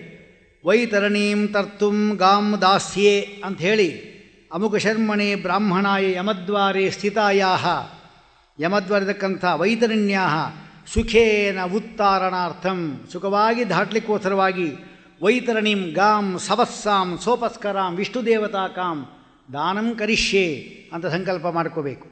ಮಾಡಿ ದಾನವನ್ನು ಕೊಡಬೇಕಂತೆ. ಧೇನುಕೆ ಆ ಗೋವಿಗೆ ಹೇಳಬೇಕಂತೆ, ಧೇನುವೆ ನಾನು ಅಲ್ಲಿ ಬರ್ತೀನಮ್ಮ, ಇಲ್ಲೇ ಕೊಟ್ಟಿದ್ದೇನೆ, ನಾನು ಬರೋ ತನಕ ಕಾಯ್ತಾ ಇರು, ನನ್ನನ್ನು ನಿರೀಕ್ಷೆ ಮಾಡ್ತಾರೆ. ಬಂದ ಮೇಲೆ ನನ್ನನ್ನು ಕೂಡಿಸಿ ಆ ವೈತರಣಿ ದಾಟಿಸ್ಬಿಡಮ್ಮ. ಗೋವು ಮತ್ತು ಕರು ನೋಡಿದುಕೊಳ್ಳಿ ಇದೇ ಹೇಳಬೇಕಂತೆ. ಅಮ್ಮ, ಯಾವ ಗೋದಾನವೂ ನಾವು ಮಾಡಿಲ್ಲ, ನಿನ್ನ ದರ್ಶನ ಮಾಡಿದ್ದೇನೆ, ನೀನೇ ನನ್ನಲ್ಲಿ ಗೋವಾಗಿ ಬಂದು ಆ ದೋಣಿಯಾಗಿ ನನ್ನ ರಕ್ಷಣೆ ಮಾಡಮ್ಮ ಅಂತ ಗೋವನ್ನು ಇಲ್ಲಿ ಕೇಳ್ಕೋಬೇಕು ನಾವು, ಗೋದಾನ ಮಾಡಲಿಕ್ಕೆ ಯೋಗ್ಯತೆ ಇಲ್ಲದೆ ಇದ್ದರೆ. ಅದಕ್ಕೆ ಹೇಳ್ತಾರೆ, ಧೇನುಕೆ ಮಾಂ ಪ್ರತೀಕ್ಷಸ್ವ ಯಮದ್ವಾರೆ ಮಹಾಭಯೇ ಉತ್ತಿತೀಶು ಅಹಂ ದೇವಿ ವೈತರಣ್ಯೇ ನಮೋ ನಮಃ ಅಂಥೇಳಿ ಈ ಗೋದಾನಕ್ಕಿಂತ ಪುಣ್ಯಕರವಾದಕ್ಕಂಥ ದಾನ ಮತ್ತೊಂದಿಲ್ಲ. ಆದ್ದರಿಂದ ನಾತಃ ಪುಣ್ಯತರಂ ದಾನಂ ನಾತಃ ಪುಣ್ಯತರಂ ಫಲಂ ಅಂತ ಹೇಳ್ತಾರೆ. ಇಷ್ಟಾದ ಮೇಲೆ ಆಗ ಅವರು ಗೋದಾನ ಮಾಡಿಲ್ಲ. ಆಚಾರ್ಯ ಹೇಳಿದರೂ ಲೆಕ್ಕಕ್ಕಿಲ್ಲ. ಆಚಾರ್ಯ ಹೇಳಿದ್ದಾರೆ ಅಂತಾದರೂ ಗೋದಾನ ಮಾಡಬಹುದಲ್ಲ, ಮಾಡೋದಿದ್ದರೆ ಹೇಳಿ ನನಗೇ ಮಾಡಿಬಿಡ್ರಿ. ಯಾಕೆಂದರೆ ಹಾಗೆ ಹೇಳೋದು, ನೀವು ಮಾಡೋದಿದ್ದರೆ ಹೇಳ್ರಿ, ನಾನು ಒಳ್ಳೆಯವ್ರು ಹೇಳ್ತಿರುತ್ತೆ. ಯಾರು ನನಗಿಂತ ಒಳ್ಳೆಯವರು ಯಾರಿದ್ದಾರೆ ಇನ್ನ, ಅದಕ್ಕೆ ನನಗೆ ಕೊಟ್ಬಿಡಿ. ಇಷ್ಟು ಜನ ಗೋದಾನ ಕೊಟ್ಟರೆ ಅವನ ಹೆಣ ಬಿದ್ದೋಗುತ್ತೆ ಅಷ್ಟೇ. ಗೋದಾನ ತೊಗೊಂಡ್ರೆ, ಗೋದಾನ ಅಂತ ಬರೆದಿದ್ದನ್ನು ತೊಗೊಂಡ್ರೇನೆ ಗ್ರಾಚಾರ ಅವನಿಗೆ. ಇನ್ನು ಇಷ್ಟು ಜನ ಗೋದಾನ ಕೊಟ್ಟಾಗ ಎಲ್ಲ ತೊಗೊಂಡು ಹೋದ ಅಂದರೆ ಮನೆಗೆ ಹೋಗೋದ್ರಲ್ಲಿ ಇವನೇ ಆಗೋಗಿರ್ತಾರೆ. ಜೀವೋ ಇವನು ಯಮಲೋಕಕ್ಕೆ. ಯಾಕೆ ಏನಿರುತ್ತೆ ಪುಣ್ಯ ಅವನ ಹತ್ರ. ಗೋದಾನ ಅಂದರೆ ಸುಮ್ಮನೆ ಅಲ್ಲ. ಗೋದಾನ ಅಂದರೆ ಭಾರೀ ಕಷ್ಟ ಗೋದಾನ ಜೀರ್ಣ ಮಾಡ್ಕೊಳ್ಳೋದು. ಅದಕ್ಕೆ ಯಾರ್ಯಾರಿಗೂ ಕೊಟ್ಟರೆ ಆಗೋದಿಲ್ಲ. ಅದನ್ನು ಸರಿಯಾದ ವ್ಯಕ್ತಿಗೆ ಅದನ್ನು ಗೋದಾನ ಕೊಡಬೇಕು. ಅದಕ್ಕೆ ಪ್ರತ್ಯಾಮ್ನಾಯ ಎಂಬುದಾಗಿ ಕಿಂಚಿತ್ ನಮ್ಮ ತ್ರೀನಿಂದ ಅದನ್ನು ಕೊಟ್ಟು ಕೈ ತೊಳ್ಕೊಳ್ಳೋದೇ ವಾಸಿ. ಹಾಗೆ ಮಾಡಬೇಕು. ಅಂತೂ ಆ ಗೋದಾನವನ್ನು ಕೊಟ್ಟಿಲ್ವಲ್ಲ, ಎಷ್ಟು ಸುಲಭವಾಗಿ ಹೇಳಿದ್ರು ಆಚಾರು, ಅದನ್ನು ಕೂಡ ಮಾಡಲಿಕ್ಕಾಗಲ್ಲ. ಅದೇನು ಕಷ್ಟ ಇಲ್ಲ. ಒಂದು ಕಂಚಿನ ಪಾತ್ರೆಯನ್ನು ತೆಗೆದುಕೊಳ್ಳಿ, ಕಂಚಿನ ಪಾತ್ರೆ ತುಂಬ ನೀವು ತಿನ್ನುವ ಅಕ್ಕಿಯನ್ನು ಹಾಕಿರಿ. ಅದೇನು ನೀವು ತಿನ್ನುವ ಅಕ್ಕಿ ಅಂತ ವಿಶೇಷಣ ಅದಕ್ಕೆ, ಯಾಕಂದರೆ ಹೇಳಲ್ಲ, ಕೊಳ್ಳಿಕ್ಕೆ ಬೇರೆ ಒಂದು ಬರುತ್ತೆ, ಆಚಾರಿಗೆ ಒಂದು, ಪೌರೋಹಿತ್ಯಕ್ಕೆ ಒಂದು ಅಕ್ಕಿ ಬರುತ್ತೆ, ತಿನ್ನಲಿಕ್ಕೆ ಒಂದು ಅಕ್ಕಿ ಬರುತ್ತೆ, 3 ಅಕ್ಕಿ ಬರುತ್ತೆ. ಅಂಗಡಿಗೆ ಹೋದಾಗ ಪುರೋಹಿತರ ಅಕ್ಕಿ ಕೊಡಿಯನ್ನೇ ಅದೇ ಕೊಡ್ತಾನೆ. ಅಲ್ಲಿ ಪಿ ಅಕ್ಕಿನ ಬರೆದಿರ್ತಾನೆ. ಏನು ಪಿ ಅಕ್ಕಿ? ಇನ್ಶಿಲ್ ಏನದಕ್ಕೆ ಅಂದರೆ ಪುರೋಹಿತರಿಗೆ ತಲುಪಬೇಕಾದ ಅಕ್ಕಿ. ನೋಡಿ, ಮೂಟೆ ತಂದು ಹಾಕಿರ್ತಾರೆ ಮದುವೆಯಲ್ಲಿ. ಆ ನಾಂದಿಗೆ ಹುಳ ಹುಪ್ಪಡಿ ಇರತಕ್ಕಂಥ ಅಕ್ಕಿ ಅಂತಂದು ಇಟ್ಟಿರ್ತಾರೆ.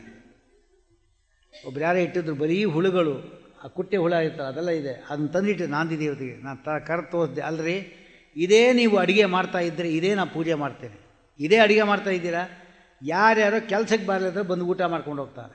ಅವರಿಗಿಂತ ನಾಂದಿ ದೇವತೆ ನಿಮ್ಗೆ 6 ತಿಂಗಳು ನಿಮಗೆ ಕ್ಷೇಮ ಉಂಟು ಮಾಡುವವರು, ಅವ್ರಿಗೆ ಈ ಅಕ್ಕಿ ಕೊಡೋದ. ನೀವು ಒಂದು ಕೆಲಸ ಮಾಡಿ, ಇದು ತೊಗೊಂಡೋಗಿ ನೀವು ಅಂಥೇಳಿ ನಮ್ಮ ಶಿಷ್ಯರನ್ನು ಕರೆಸಿಬಿಟ್ಟು ನಾನು ದುಡ್ಡು ಕೊಟ್ಟು ಹೊಸ ಅಕ್ಕಿ ತಂದೆ. ಎಷ್ಟು ಮ್ಯಾಕ್ಸಿಮಮ್ ಎಷ್ಟು ದೊಡ್ಡ ಜಾಸ್ತಿ ಇರ್ಬೋದು ದುಡ್ಡು, ಆ ಅಕ್ಕಿ ತೊಗೊಂಬ. ಪುಣ್ಯ ಯಾರಿಗೆ? ನಮಗೇ ಬರೋದು ಅಷ್ಟೇ. ಇಂಥ ಅವಕಾಶ ಸಿಗುತ್ತೆ ನಮಗೆ. ಸರಿ ಮಾಡಿ ಇದು ಮಾಡಿದ್ಮೇಲೆ ಆಮೇಲೆ ಆ ಥರ ಗೊತ್ತಾಗಲಿಲ್ಲ, ಅದು ಇದು ಯಾರೋ ತಂದುಬಿಟ್ರು, ಅದು ಏನು ಅಂದರು. ಇದೆಲ್ಲ ಸರಿಯಲ್ಲ. ದೇವತೆಗಳಿಗೆ ಮೊದಲು ಆ ವಸ್ತ್ರ ಇಡ್ರಿ, ಪಂಚೆ ಇಡ್ರಿ ಅಂತ ಹೇಳಿದ್ರೆ ಅದು ಆಚಾರ್ಯಲ್ಲಿ ಹೊಡ್ಕೊಂಡು ಹೋಗ್ತಾರೆ ಅಂತ ಹೇಳಿಬಿಟ್ಟು ಅದನ್ನು ಆದಷ್ಟು ಕಳಪೇದೇ ಇಡೋದು, ದೇವರಿಗೆ ಇಡೋದು. ಆ ನಾಂದಿ ಕೋಲಿ ಕಟ್ಟಿಬಿಟ್ಟು, ವಸ್ತುದ ನೀವು ತಿಳ್ಕೊಂಡಿರಿ, ನಾಂದಿ ಎಂಬತಕ್ಕಂಥದ್ದೇನು ಮಾಡ್ತೀವಿ ನಾವು, ಆ ನಾಂದಿ ಶೋಮನ ದೇವತಾ ಅಂತ ಹೇಳಿದ್ರೆ 6 ತಿಂಗಳು ನಮ್ಮಲ್ಲಿ ಕ್ಷೇಮ ಉಂಟು ಮಾಡ್ಬೋದು. 6 ತಿಂಗಳು ನಮ್ಮಲ್ಲಿ ಒಬ್ಬ ಸೇವಕ ಕೆಲಸ ಮಾಡ್ತಾನೆ ಅಂದು ಕಡೆಯ ಪಕ್ಷ 10,000 ಒಂದು ತಿಂಗಳಿಗೆ ಅಂತ ತಿಳ್ಕೊಂಡ್ರೆ ಎಷ್ಟಾಯಿತು ನೋಡಿ, 60,000 ಆಯಿತು. 60,000 ನೀವು ಖರ್ಚು ಮಾಡ್ತಾ ಇದ್ದೀರ, 6,000 ಖರ್ಚು ಮಾಡಿಲ್ಲ. ಆ ವಸ್ತುಗಳೆಲ್ಲ ತಂದು, ಆ ಸೀರೆ ಇರ್ತದೆ, ಸೀರೆ ಮತ್ತು ಪಂಚೆ ಒಳ್ಳೆಯದು, ರೇಷ್ಮೆ ತಂದರೆ ಭಾರಿ ಒಳ್ಳೆಯದು. ಅದೇನು ಆಚಾರ್ಯನ ತೊಗೋಬಾರ್ದು, ಅದನ್ನು ಪುರೋಹಿತ ಖಂಡಿತ ತೊಗೋಬಾರ್ದು ಅದನ್ನು. ಮತ್ತೇನು ಮಾಡಬೇಕು ಅದನ್ನು? ನಮ್ಮ ಮನೆಯಲ್ಲಿ, ನಮ್ಮ ಮನೆ ಅಂದ್ರೇನು, ನಿಮ್ಮ ಮನೆಯಲ್ಲಿ ಯಾರು ದೊಡ್ಡ ಹಿರಿಯ ಮುತ್ತೈದೆ ಇದ್ದಾರೋ ಅವ್ರಿಗೆ ಅದನ್ನು ಕೊಡಬೇಕು.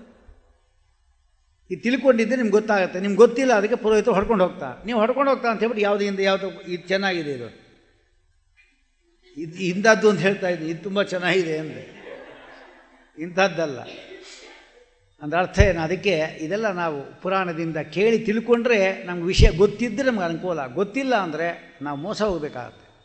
ಅದಕ್ಕಾಗಿ ಆ ದೇವತೆಗಳು ಸಂತೋಷಪಡಿಸ್ಬೇಕು ನಾವು. ಅವ್ರು ಸಂತೋಷಪಡಿಸಿದ್ರು ಅಂದರೆ ಆ ಮುತ್ತೈದೆ ಇರ್ತಾರಲ್ಲ, ಅವ್ರ ಪ್ರತಿನಿಧಿ ಅವರು. ಯಾರು ನಿಮ್ಮನ್ನು ಹಿರಿ ಮುತ್ತೈದೆ ಅವ್ರನ್ನ ಕರೆದುಬಿಟ್ಟು ಅವ್ರಿಗೆ ಅರಿಶಿನ ಕುಂಕುಮ ಬಳೆ ಎಲ್ಲ ಕೊಟ್ಟು ಈ ವಸ್ತ್ರವನ್ನು ಕಡೆಯಲ್ಲಿ ವಿಸರ್ಜನೆ ಮಾಡ್ತೀವಲ್ಲ, ಆಗ ಅದನ್ನು ಕೊಡಬೇಕು. ಅಥವಾ ನಾಂದಿ ಆದ ಕೂಡಲೇ ಕೊಟ್ಬಿಡ್ಬೋದು, ಏನು ತೊಂದರೆ ಇಲ್ಲ. ಇಷ್ಟೆಲ್ಲ ಇದೆ. ಅಂತೂ ಸಪ್ತಮೇ ಮಾಸಿ, ಅವನಿಗೇನಾಯಿತು, 6ನೇ ತಿಂಗಳಲ್ಲಿ ದಾನ ಕೊಳ್ಳಿಲ್ಲ, ದುಃಖ ಉಂಟಾಯಿತು. ತಕ್ಷಣ ನೀರಲ್ಲಿ ಈಜುಕೊಂಡು ಬರಬೇಕು. ಆಮೇಲೆ ಮುಂದೆ 7 ಆಯಿತು. ಬಹ್ವಾಪದ ಎಂಬತಕ್ಕಂಥದ್ದಿಗೆ ಬಂದ, ಪುತ್ರ ಕೊಟ್ಟಿರೋದಕ್ಕೆ ಊಟ ಮಾಡ್ದ. 8ನೇ ತಿಂಗಳಿಗೆ ಬಂದ, ಯಾವುದದು ದುಃಖದ ಅಂತ ಅದಕ್ಕೆ ಹೆಸರು. ಆಕಾಶದಲ್ಲಿ ಹೋಗ್ತಾ ದುಃಖ ಅನುಭವಿಸ್ತಾನಂತ ಅವನು. ಹೋಗ್ತಾ ಇರೋದು ಆಕಾಶದಲ್ಲಿ ದುಃಖ ಅನುಭವಿಸ್ತಾರೆ, ಮಹಾ ದುಃಖ. ಮುಂದೆ 8ನೇ ತಿಂಗಳಲ್ಲಿ ನಾನಾಕ್ರಂದಪುರ, ಪ್ರತಿಯೊಬ್ಬರು ಆಕ್ರಂದ ಅಳ್ತಾ ಇದ್ದಾರೆ. ಅಷ್ಟು ದುಃಖ. ಅಲ್ಲಿ ಪಿಂಡವನ್ನು ಸ್ವೀಕಾರ ಮಾಡಿ ಮುಂದಕ್ಕೆ ಬರ್ತಾನೆ ನಾನಾಕ್ರಂದಪುರಕ್ಕೆ. ಅಲ್ಲಿ ಬಂದರೆ ಗಟ್ಟಿಯಾಗಿ ಅಳ್ತಾ ಇದ್ದಾರೆ. ಅವರು ನೋಡಿ ಇವನು ಕೂಡ ಅಳು ಬಂದ್ಬಿಡುತ್ತಂತೆ, ಅಷ್ಟು ಜೋರಾಗಿ ಅಳ್ತಾ ಇದ್ದಾರೆ ಅವರು ದುಃಖದಿಂದ. ಹಾಗೆ ಮುಂದೆ ಆ ಪುರ ಬಿಟ್ಟು ಸುತಪ್ತ ಭವನ ಎಂಬತಕ್ಕಂಥ ಅತ್ಯಂತ ಭಯಂಕರವಾದ ಒಂದು ಪಟ್ಟಣ, ಅಲ್ಲಿಗೆ ಬರ್ತಾ ಇದ್ದಾನೆ. ಆ ಮನೆ ಪೂರ್ತಿ ಚೆನ್ನಾಗಿ ಬಿಸಿಯಾಗೋಗಿದೆ. ಅಲ್ಲಿ ಪಿಂಡದಾನ ಮಾಡಿದ್ದಾಗ ಅದು ಜಲವನ್ನು ಭುಂಜಿಸಿದ್ರೂ ಕೂಡ ಅವನು ಸುಖ ಆಗೋದಿಲ್ಲ ಅವನಿಗೆ. 11ನೇ ತಿಂಗಳು ಪೂರ್ತಿ ಆದಾಗ ರೌದ್ರ ಎಂಬತಕ್ಕಂಥ ಪಟ್ಟಣಕ್ಕೆ ಬರ್ತಾನೆ. ಅಲ್ಲಿ ದಶೈಕ ಮಾಸಿಕಂ, ದಶ ಏಕಮಾಸ ಅಂದರೆ 11ನೇ ತಿಂಗಳಿಗೆ ಕೊಟ್ಟಿರತಕ್ಕಂಥದ್ದನ್ನು ಊಟ ಮಾಡಿ ಪಯೋವರ್ಷಣ ಎಂಬತಕ್ಕಂಥ ನಗರಕ್ಕೆ ಹೋಗ್ತಾನೆ. ಅಲ್ಲಿ ಮೇಘಗಳು ಭಯಂಕರವಾಗಿ ಮಳೆಯನ್ನು ಸುರಿಸತ್ತೆ ಅವನ ತಲೆ ಮೇಲೆ. ಪಟ ಪಟ ಪಟ ಪಟ ಏಟು, ಅಲ್ಲಿ ಕಲ್ಲುಗಳು ಬೇರೆ ಏಟು. ಹಾಗೆ ಅದೆಲ್ಲ ತುಂಬ ದುಃಖ ಆಗುತ್ತಂತೆ. ಆಮೇಲೆ ನ್ಯೂನ ಆಬ್ದಿಕ ಅಂದರೆ 11.5 ವರ್ಷ ಅಲ್ಲಿ ಕೊಟ್ಟಿರತಕ್ಕಂಥ ಸ್ವೀಕಾರ ಮಾಡಿ ಅವನು ಮುಂದೆ 12 ವರ್ಷ ಆದಾಗ, 1 ವರ್ಷ ಸಂಪೂರ್ಣ ಆದಾಗ ಶೀತಾಡ್ಡಿ ಎಂಬತಕ್ಕಂಥ ಪಟ್ಟಣದಲ್ಲಿ ಬರ್ತಾನೆ. ಅಲ್ಲಿ ಹಿಮಾಲಯಕ್ಕಿಂತಲೂ ಕೂಡ 100 ಪಟ್ಟು ಹೆಚ್ಚಾಗಿರ್ತಕ್ಕಂಥ ಹಿಮ ಅಲ್ಲಿ ಬೀಳ್ತಾ ಇರುತ್ತಂತೆ. ಶೀತಾಢ್ಯ, ಯಾರು ಶೀತಾಢ್ಯ ನಗರಕ್ಕೆ ಹೋಗೋದು ಅಂದರೆ ಯಾರು ಗೋವಧ ಮಾಡಿದವರು, ಭ್ರಾತೃವಧ, ಅಣ್ಣನ ಕೊಂದಾಕ್ತಾರಲ್ಲ, ಆಸ್ತಿ ಪಾಸ್ತಿ ಅದು ಬಾಲಕರನ್ನು ಕೊಂದು ಹಾಕಿದವರು ಆ ನರಕಕ್ಕೆ ಬೀಳ್ತಾರಂತೆ. ಶೀತಾಢ್ಯ ಅಂದರೆ ಮಹಾ ಕತ್ತಲೆ, ಮಹಾರೌರವದಂತೆ ಬಹಳ ವಿಸ್ತೃತ, ಚಳಿಯಿಂದ ಕೂಡಿರತಕ್ಕಂಥದ್ದು, ಭಯಂಕರ ಚಳಿಯಿಂದ ನಡುಗ್ತಾ ಭಯಂಕರ ಕತ್ತಲೆ ಬೇರೆ, ಓಡಾಡಿ ಓಡಾಡಿ ಒಬ್ಬರಿಗೊಬ್ಬರು ಪಾಪಿಗಳ ಆಲಿಂಗನ ಮಾಡ್ತಾರಂತೆ. ಹಿಂದೆ ಹೇಳಿದ್ನಲ್ಲ ಹಾಗೆ, ಚಳಿಯಿಂದ ನಡುಗ್ತಾ ಕಟಕಟ ಅಂತ ನಡುಗಿ ಹಲ್ಲುಗಳಿಂದ ಕಡ್ಕೊಂಡು ಹಲ್ಲೆ ಬಿದ್ದೋಗುತ್ತಂತೆ. ಪರಸ್ಪರಂ ಸಮಾಸಾಧ್ಯ ಪರ್ಯಭ್ಯ ದಂತಾಹ ತೇಷಾಂ ಚ ಭಜ್ಯಂತೆ ಶೀತಾರ್ಥಿ ಪರಿಕಂಪಿತಾಹ.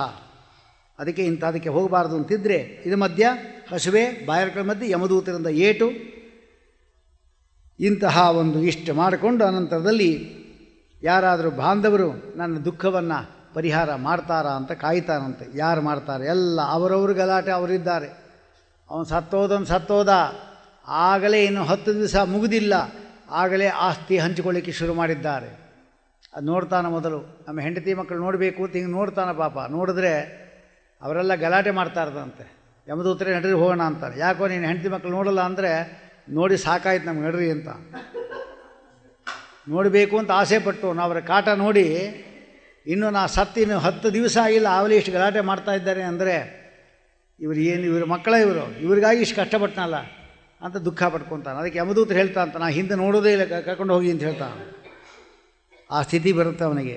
ಅಂಥದ್ರಲ್ಲಿ ಸಂವತ್ಸರ ಅಂತೆ ಯಮಾಲಯೇ ಬಹುಭೀತಿಪುರೇ ಗತ್ವ. ಬಹುಭೀತಿಪುರ ಅಂತ ಕಡೆಯದು 16ನೇ ಪಟ್ಟಣ. ಅಲ್ಲಿ ಹಸ್ತ ಮಾತ್ರ ಇತ್ತು, ಒಂದು ಮೊಳಗಾತ್ರದ ಶರೀರ ಇತ್ತು. ಅದನ್ನು ಬಿಟ್ಟು ಕೂಡಲೇ ಮತ್ತು ಇನ್ಯಾವ ಶರೀರ? ಪಿಂಡ ಶರೀರ ಇದು, ಒಂದು ಮೊಳಗಾತ್ರದ ಅದು ಬಿಟ್ಟ. ಆತಿವಾಹಿಕ ಅಂತ ಬಂತು, ಅದಾಯಿತು. ಇನ್ನು ಮುಂದೆ ಯಾತನಾ ಶರೀರ. ಅಂಗುಷ್ಟ ಮಾತ್ರ ಇಷ್ಟೇ. ವಾಯುಶ್ಚ ಕರ್ಮಭೋಗಾಯಿಕೇತರ ಯಾತನಾ ದೇಹಮಾಸಾಧ್ಯ. ಆ ಶರೀರವನ್ನು ಯಾತನಾ ದೇಹಕ್ಕೆ ಪ್ರವೇಶ ಮಾಡಿಸ್ತಾರೆ. ಆಮೇಲೆ ಇನ್ನು ಅವನ ಜೊತೆಗೆ ಹೋಗಬೇಕು. ಔರ್ಧ್ವದೇಹಿಕ ದಾನಾನಿ ಯೈಹಿ ನ ದತ್ತಾನಿ ಕಾಶ್ಯಪ. ತಾನು ಬದುಕಿರುವಾಗ ಔರ್ಧ್ವದೇಹಿಕ ದಾನವನ್ನು ಕೊಡತಕ್ಕಂಥದ್ದು ಎಲ್ಲ ಕೊಟ್ಕೊಂಡ್ಬಿಡಬೇಕು.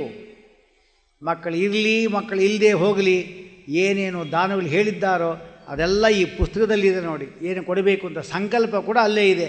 ಗುಟ್ಟ ಯಾರಿಗೂ ಹೇಳಿದೆ, ನೀವು ನಿಮ್ಮ ಹೆಂಡತಿ ಇಬ್ಬರೇ ಗುಟ್ಟ ಮಾಡ್ಕೊಂಬಿಡ್ರಿ, ಮಗನಿಗೂ ಹೇಳಬೇಡ್ರಿ. ಆಮೇಲೆ ಅದು ಹೇಳ್ತಾನೆ, ನೀನೇ ಹಾಕ್ಕೊಂಡಿಲ್ಲಪ್ಪ, ನಾ ಯಾಕೆ ಹಾಕ್ಲಿ ಅಂದ್ಬಿಡ್ತಾನೆ ಅವನು. ನಿಂದೆ ಆಯ್ತು, ನೀನೇ ಹಾಕ್ಕೊಂಬಿಟ್ಟಿಯಲ್ಲ. ಯಾರಿಗೂ ಹೇಳಲಿಕ್ಕೆ ಹೋಗಬೇಡಿ, ಸುಮ್ಮನೆ ಸಂಕಲ್ಪ ಮಾಡಿ. ಸಂಕಲ್ಪ ಇಲ್ಲೇ ಇದೆ ಆ ಜಾಗದಲ್ಲಿ. ಇಂಡೆಕ್ಸ್ ನೋಡ್ಕೊಳ್ಳಿ ಎಲ್ಲ ಪೂರ್ತಿ. ಆ ಇಂಡೆಕ್ಸ್ನಲ್ಲಿ ಏನೇ ಕೊಡಬೇಕು ಅಂತ ಎಲ್ಲ ಇದರಲ್ಲಿದೆ. ಆ ಇಂಡೆಕ್ಸ್ ತೆಗೆಯೋದು ಅಲ್ಲೇ ಸಂಕಲ್ಪ ಕಗಡೆ ಇರುತ್ತೆ. ಆ ಸಂಕಲ್ಪ ಹೇಳೋದು ನೀವು ಯಾರಿಗೆ ಕೊಡಬೇಕು ಅಂತ ಅಂದ್ಕೊಂಡಿದ್ದೀರಿ. ಒಬ್ಬೊಬ್ಬರಿಗೆ ಎಲ್ಲ ಒಬ್ರಿಗೆ ಕೊಡಬೇಡಿ. ಆದರೆ ಛತ್ರಿ, ಚಪ್ಪಲಿ, ಚಾಪೆ, ಆಮೇಲೆ ಇದೆಲ್ಲ ಒಬ್ಬನಿಗೆ ಕೊಡಬೇಕು. ಪದದಾನ ಅಂತ ಹೇಳ್ತಾರೆ. ಇದು ಒಬ್ಬನಿಗೆ ಕೊಡಬೇಕು. ಒಬ್ಬನಿಗೆ ಹಾಸಿಗೆ, ಒಬ್ಬನಿಗೆ ದಿಂಬು, ಒಬ್ಬನಿಗೆ ಹೊದ್ದಿಗೆ, ಹಂಗೆ ಕೊಡೋದಲ್ಲ. ಎಲ್ಲ ಒರ್ಗೆ ಕೊಡಬೇಕು ತಾನೆ ಪದದಾನ ಅಂದರೆ. ಆಮೇಲೆ ಅವ್ನು ಹುಡ್ಕೊಂಡು ಹೋಗ್ಬೇಕು, ನೀನು ದಿಂಬು ಕೊಟ್ಟಿದ್ದಾರೆ ಕೊಡಪ್ಪ ನಂಗೆ ಅದು ಅಂತ. ಆ ಸ್ಥಿತಿ ತರಿಸಬಾರ್ದು. ಹಾಸಿಗೆ ದಾನ ಅಂದರೆ ಹಾಸಿಗೆ, ದಿಂಬು, ಹೊದ್ದಿಗೆ ಏನಿದೆ ಪರಿಕರ ಅಷ್ಟು ಒಬ್ಬನಿಗೆ ಕೊಡಬೇಕು. ಹಾಗೆ ಚಾಪೆ, ಛತ್ರಿ, ಚಪ್ಪಲಿ ಒಬ್ಬನಿಗೆ ಪದದಾನ. ಛತ್ರಿ, ಕೋಲು, ಛತ್ರಿ ಎಲ್ಲ. ಛತ್ರಿ ಮಾತ್ರ ಹೇಳಿದಂತೆ ಬಿಳಿ ಛತ್ರಿ ಕೊಡ್ರಿ, ಕರಿ ಛತ್ರಿ ಕೊಡಬೇಡಿ. ಅದೊಂದು. ಇದಾದ ಮೇಲೆ ಇದು ಪದದಾನ. ಎಲ್ಲ ಕೊಟ್ಕೊಳ್ಳಿ, ಏನಾಗತ್ತೋ ಅಂದರೆ ಆಗ ಏನು ಭಯ ಇಲ್ಲ. ಯಮಧರ್ಮ ಬಂದು ಇವತ್ತೇ ಕರ್ಕೊಂಡು ಹೋಗ್ತೇನೆ ಅಂದರೆ ಎಲ್ಲ ಇದು ಕರ್ಕೊಂಡು ಹೋಗಪ್ಪ, ನಾ ತಯಾರಿ ರೆಡಿ ಇನ್ನು ಬೇಡ್ರಿ, ಅವನೇ ಬಿಟ್ಬಿಡ್ತಾನೆ, ಹೋಗ್ರಿ ಅಂತ. ಇಷ್ಟಿದೆ. ಆಮೇಲೆ ದಶದಾನ ಮುಖ್ಯವಾದದ್ದು, ಅಷ್ಟದಾನ, ಚತುರ್ದಶ ದಾನ, ಇದಿಷ್ಟು ಮಾಡಬೇಕಂತೆ. 10 ದಾನ, 8 ದಾನ, 14 ದಾನ ಅಂತಿದೆ. ದಶದಾನ ಅಂತ ಹಿಂದೆ ಹೇಳಿದ್ವಲ್ಲ, ಗೋದಾನ, ತಿಲದಾನ, ಸುವರ್ಣದಾನ, ಭೂದಾನ, ಪುಸ್ತಕದಾನ, ವಸ್ತ್ರದಾನ, ಸಪ್ತಧಾನ್ಯದಾನ, ಆಮೇಲೆ ಗುಡದಾನ, ರಜತದಾನ, ಸುವರ್ಣದಾನ ಅಥವಾ ಲವಣದಾನ. ಎಷ್ಟಾಯಿತು ನಿಮಗೆ ಗೊತ್ತಿರಬೇಕು. 8 ಆಯಿತು. 10 ಆಯಿತು ಒಟ್ಟಿಗೆ. 8 ದಾನ ಹೇಳ್ತೀವಿ ನೋಡಿ. ಲೋಹದಾನ, ಲೋಹಗಳು, ಅಗ್ಗಿಷ್ಟಿಗೆ, ಬಾಂಡ್ಲೆ. ಅವ್ರು ಕೇಳಿ, ಆದರೆ ಅಗ್ಗಿಷ್ಟಿಗೆ ಬೇಕಾ, ಬಾಂಡ್ಲೆ ಬೇಕಾ, ಹಾರೆ ಬೇಕಾ, ಏನು ಬೇಕು ಹೇಳಿ, ಕಬ್ಬಿಣ ತಂದ್ಕೊಡ್ತೀನಿ ಅಂತ ಅವ್ರು ಕೇಳಿ, ಅವ್ರ ಮನೆಗೆ ಯಾವುದಿಲ್ವೋ ಅದು ತಂದ್ಕೊಡಿ. ನಮಗೇನು ಬೇಡ, ಎಲ್ಲ ಇದೆ ನಮ್ಮ ಮನೇಲಿ. ನಾಳೆ ಎಲ್ಲ ಒಂದು ಹಾರೆ ತಂದುಬಿಡೋದು, ಒಬ್ಬರು ಬಾಂಡ್ಲೆ ತಂದುಬಿಡೋದು, ಆಮೇಲೆ ಒಬ್ಬರು ಎಣ್ಣೆ ಕೊಟ್ಬಿಡೋದು, ಬೋಂಡ ಅಂಗಡಿ ಇಲ್ಲೇ ಇಟ್ಬಿಡೋದೆ. ಆಮೇಲೆ ಹಾಗಾಗಿ ಲೋಹದಾನ, ಸುವರ್ಣ ಎಷ್ಟೋ ದಪ್ಪ ಬೇಕಾಗಿರುತ್ತೆ, ಏನು ಮಾಡ್ತಾರೆ ಅಂಥವ್ರು ಕೊಡಿ. ಸುವರ್ಣದಾನ ಅದು ಬೇಕಾದ್ರೆ ಕೊಡಿ, ಏನು ತೊಂದರೆ ಇಲ್ಲ. ಅದೇನು ನಮ್ಮಲ್ಲಿ ಇಲ್ಲ. ನೋಡಿ, ಇಲ್ಲ ಅಂತ ಹೇಳೋದು, ಇದ್ರೂ ಕೂಡ ಆ ದಾನಗಳೆಲ್ಲ ಭಾರಿ ದೊಡ್ಡ ದಾನ. ಅದೆಲ್ಲ ಸುವರ್ಣ ದಾನ, ಎಳ್ಳು ದಾನ, ಆಮೇಲೆ ಎಣ್ಣೆ ದಾನ, ಇದೆಲ್ಲ ಭಾರೀ ದೊಡ್ಡ ದಾನ. ಆದ್ದರಿಂದ ಆ ದಾನ ತೊಗೋಬೇಕಾಗಿದ್ದರೆ ಒಳ್ಳೆ ಜಪ ಮಾಡಬೇಕು. ಆದ್ದರಿಂದ ಯಾರು ದಾನ ತೊಗೊಂಡ್ರೂ ಅಷ್ಟೇ, ದಾನ ತೊಗೊಳ್ಳಿ, ಬ್ರಾಹ್ಮಣ ದಾನ ತೊಗೊಳಿಕ್ಕೂ ಇದೆ, ಪ್ರತಿಗ್ರಹ ದಾನ ಎರಡೂ ಇದೆ. ಆ ತಕ್ಕಂತೆ ಕೂತ್ಕೊಂಡು ಸರಿಯಾಗಿ ಒಂದು ದಿವಸ ಕೂತ್ಕೊಂಡು ಒಳ್ಳೆ ಜಪ ಮಾಡಿ. ಈ ಪಕ್ಷದಲ್ಲಿ ಊಟ ಮಾಡಿದ ಒಬ್ಬ ವ್ಯಕ್ತಿ ಅಂದರೆ ಸುಮಾರು 2000 ಗಾಯತ್ರಿ ಜಪ ಮಾಡಬೇಕು. ಈ ಪಕ್ಷಕ್ಕೆ ಯಾರನ್ನು ಕರೀತಾರೆ ಊಟಕ್ಕೆ, ಇವತ್ತು ಹೋಗಿದ್ದೆಲ್ಲ ಊಟಕ್ಕೆ, ಆ ದಾರಿಯಲ್ಲಿ ಇಲ್ಲಿಂದ ಹೋಗ್ತಾ ದಾರಿ ಉದ್ದಕ್ಕೂ ಅಲ್ಲೇ ಸಂಕಲ್ಪ ಮಾಡಿಕೊಂಡು ಮನೆಯಲ್ಲಿ ಸುಮಾರು 1500 ಮಾಡಿ, ಇನ್ನೂ ಅವ್ರು ಪಿಂಡ ಹಾಕ್ತಾನೇ ಇದ್ದರು. ಅಲ್ಲೊಂದು 500 ಮಾಡಿ 2000 ಗಾಯತ್ರಿ ಮಾಡಿಕೊಂಡ್ರೆ ಊಟಕ್ಕೆ ಬರಲ್ಲ ಅಂತ ಹೇಳಬಾರ್ದು. ಏನು ಯಾರು ಕರೆದು ಬರಲ್ರಿ, ನಾವು ಮಾಡೋದೇ ಇಲ್ಲ ಅಂದ್ಬಿಡ್ತಾ, ಅದಕ್ಕೂ ನಾವೇ ಭಾಗಿಯಾಗ್ತೀವಿ. ಹಾಗೆ ಹೇಳಬಾರ್ದು. ಊಟಕ್ಕೆ ಬರ್ತೀರಂದ್ರೆ ಖಾಲಿ ಇದ್ದರೆ ಹೋಗಬೇಕು. ಆದರೆ ಅದಕ್ಕೆ ತಕ್ಕಂತೆ ಜಪ ಮಾಡ್ಕೋಬೇಕು. ಅದಕ್ಕೆ ಮೊದಲೇ ಬಂದು ಇಲ್ಲಿ ಅವ್ರು ಪಿಂಡ ಪ್ರದಾನ ಮಾಡ್ತಾರೆ, ಸುಮ್ಮನೆ ಕೂತ್ಕೊಂಡು ದೇವ್ರ ಧ್ಯಾನ ಮಾಡ್ತಾರೆ, ಕಾಟಕ ಉಪನಿಷತ್ತು ಉಪನ್ಯಾಸ ಇದು ಮಾಡ್ಕೊಳ್ಳೋದು, ಇಂಥದ್ದೆಲ್ಲ ಮಾಡ್ತಾಯಿದ್ರೆ ಪಾಪ ಬರೋದಿಲ್ಲ. ಅದಕ್ಕೆ ದಾನ ತೊಗೊಳ್ಳೋದು ತಪ್ಪಲ್ಲ, ಆದರೆ ಆ ದಾನ ಜೀರ್ಣ ಮಾಡ್ಕೋಬೇಕು. ಅದಕ್ಕೆ ಚೆನ್ನಾಗಿ ಗಾಯತ್ರಿ ಜಪ ಮಾಡಬೇಕು. ಅದೇ ಸಪಿಂಡೀಕರಣದಲ್ಲಿ ಏನಾದರೂ ಊಟ ಮಾಡ್ದ ಅಂತ 10,000 ಗಾಯತ್ರಿ ಮಾಡಬೇಕು. ಜ್ಞಾಪಕ ಇರಲಿ, ಸಪಿಂಡೀಕರಣಕ್ಕೆ ಊಟ ಕೂತ್ಕೊಂತಾರಲ್ಲ 10,000 ಗಾಯತ್ರಿ ಆಗಬೇಕು. ಹೀಗಿದೆ. ಇಂಥದ್ದೆಲ್ಲ ಅಷ್ಟದಾನ ಇದೆ, ಲೋಹದಾನ, ಸುವರ್ಣದಾನ, ಗೋದಾನ, ಭೂದಾನ, ಸಪ್ತದಾನ, ಅದೇ ದಾನಗಳೇ ಬರುತ್ತೆ. ಇನ್ನೊಂದು ಅಧಿಕ ದಾನ ಅಂದರೆ ಹತ್ತಿ ದಾನ. ಯಾವುದು ಏನು ಯಾವುದನ್ನು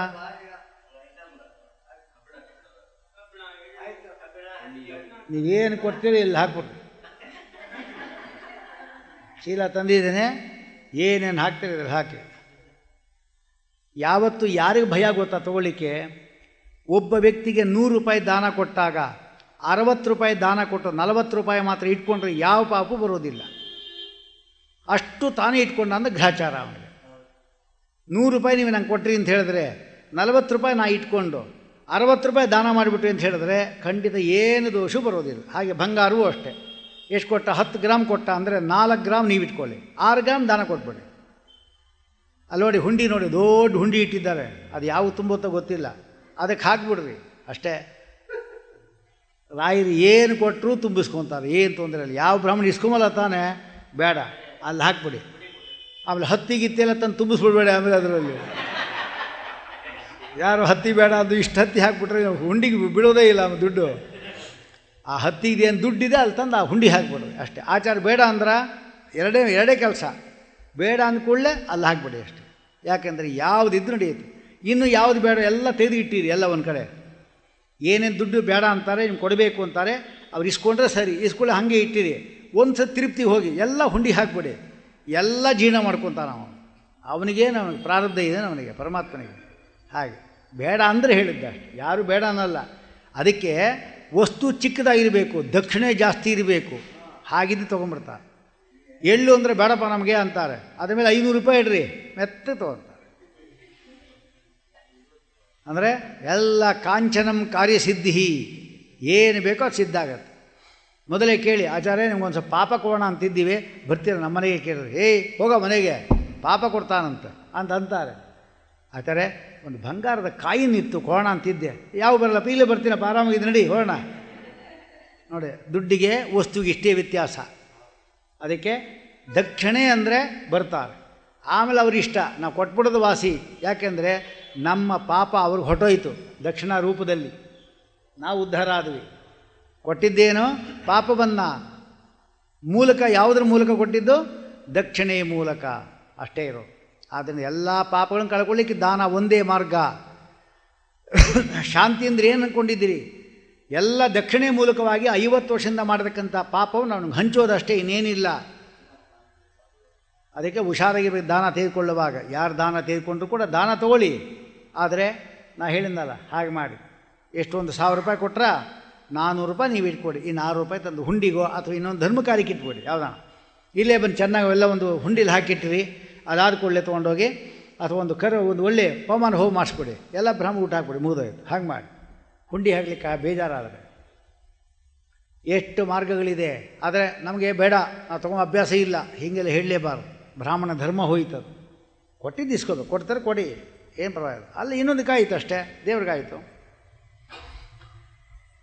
ಇಷ್ಟಾದ ಮೇಲೆ ಅಷ್ಟಮಹಾದಾನ ತಿಲ ಲೌಹ ರೌಹಿಣ್ಯ ಕಾರ್ಪಾಸ ಲವಣಂ ಸಪ್ತಧಾನ್ಯಂ ಕ್ಷಿತಿರ್ಗಾವಹ ಏಕೈಕಂ ಪಾವನಂ ಸ್ಮೃತಂ. ಇಷ್ಟು ದಾನ ಕೊಡಬೇಕಂತೆ. ಇನ್ನು ಮೊದಲು ಹೇಳಿದ್ನಲ್ಲ, ಯಮಪಟ್ಟಣಕ್ಕೆ 4 ದ್ವಾರಗಳು ಇದೆ. ಧರ್ಮರಾಜಪುರೇ ಸಂತಿ ಚತುರ್ದ್ವಾರಾಣಿ ಖೇಚರ. 4 ದ್ವಾರಗಳಿದೆ: ಪೂರ್ವ, ಪಶ್ಚಿಮ, ಉತ್ತರ, ದಕ್ಷಿಣ. ಯಮಧರ್ಮ ಇದ್ದಾನಲ್ಲ ಅವನು, ನೀವೆಲ್ಲ ಉಪನ್ಯಾಸ ಕೇಳಿದ್ದೀರಿ ಗರುಡು ಪುರಾಣ ಅಂಥೇಳಿ, ಭಾರೀ ಖುಷಿಯಾಗಿರುತ್ತೆ ಯಮಧರ್ಮನಿಗೆ. ಅದು ಎಷ್ಟು ಸಂತೋಷ ನಿಮ್ಮ ಮೇಲೆ ಅಂದರೆ ಅದು ಹೇಳಲಿಕ್ಕಾಗೋದಿಲ್ಲ. ಯಮಧರ್ಮನಿಗೆ ಗರುಡು ಪುರಾಣ ಕೇಳಿದವ್ರ ಮೇಲೆ ಭಾರೀ ಪರಮ ಪ್ರೀತಿ ಅವನಿಗೆ. ಅವನ ಬಂದುಕೊಳ್ಳಿ, ಈ ವ್ಯಕ್ತಿ ಬಂದುಕೊಳ್ಳಿ ಅವನ ಭುಜದ ಮೇಲೆ ಕೈ ಹಾಕ್ಕೊಂತಾನಂತೆ ಯಮಧರ್ಮ. ಕೂತ್ಕೊಬಾ ಅಂತ ತನ್ನ ಸಿಂಹಾಸನ ಅರ್ಧ ಜಾಗ ಕೊಡ್ತಾನೆ. ಆ ಗರುಡು ಪುರಾಣ ಕೇಳಿದೆಯಲ್ಲ ಅಲ್ಲಿ ಅಮರಜ್ಯೋತಿ ನಗರದಲ್ಲಿ,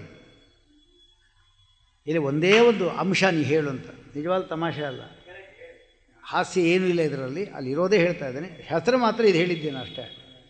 ಮುಂದೆ ಶ್ಲೋಕ ಓದ್ತೀನಿ ನೋಡ್ರಿ. ಅದರಲ್ಲಿ ಅವರೇ ಮಾಡ್ತಾರೆ, ಕೂಡಿಸ್ಬಿಟ್ಟು ನಾರದರನ್ನು ಕೆಳಗಡೆ ಕೂಡಿಸ್ತಾರಂತೆ ಯಮಧರ್ಮ. ಎಲ್ಲ ನಾರದರೆಲ್ಲ ಕೂತ್ಕೊಳ್ಳಿ, ಇವರು ಬಂದಿದ್ದಾರೆ ಉಪನ್ಯಾಸ ಮಾಡ್ತಾರೆ, ಗರುಡು ಪುರಾಣದ ಬಗ್ಗೆ ಮಾತಾಡ್ತಾರೆ ಅಂತ ಹೇಳ್ತಾರೆ. ಇದ್ಯಾವುದು ಗೊತ್ತಿಲ್ಲದೆ ನಾವೇನು ಓದ್ದೆ ಗರುಡು ಪುರಾಣ ಓದಬಾರ್ದು ಅಂತ ಒಂದೇ ಒಂದು ನಾವು ತಲೆ ಬರ ಇಟ್ಕೊಂಡ್ಬಿಟ್ರೆ ಎಷ್ಟು ಅನರ್ಥ ಆಗುತ್ತೆ ನೋಡಿ. ಆಗ ಎಲ್ಲರೂ ಕೇಳ್ತಾರಂತ ಅವನು ಹೇಳೋದನ್ನು. ಆಗ ಅವನಿಗೆ ಆ ವಿಚಿತ್ರವಾದ ಶಕ್ತಿಯನ್ನು ಬಂದಿರುತ್ತೆ. ಆಚಾರ್ಯ ಕೇಳಿದ್ನಲ್ಲ ಅದಕ್ಕಿಂತ ಚೆನ್ನಾಗಿ ಬಿಡಿಸಿ ಹೇಳ್ತಾನಂತ. ಹಾಗೆ ಯಮಧರ್ಮ ಬೆನ್ನು ಚಪ್ಪರಿಸ್ತಾ ಅಂತ ಅವನಿಗೆ. ನಿಜವಾದ ಎಷ್ಟು ಚೆನ್ನಾಗಿ ಹೇಳಿದೆಯಪ್ಪ ನೀನು, ನನಗೆ ಗೊತ್ತಿದ್ದಿಲ್ವಲ್ಲೋ ಅಂತ ಹೇಳ್ತಾನೆ. ಅಂದ ಅರ್ಥ ಏನು, ಗರುಡು ಪುರಾಣ ಶ್ರವಣದಿಂದ ಎಷ್ಟು ಲಾಭ ಇದೆ ಅಂತ ತಿಳ್ಕೊಳ್ಳಿ.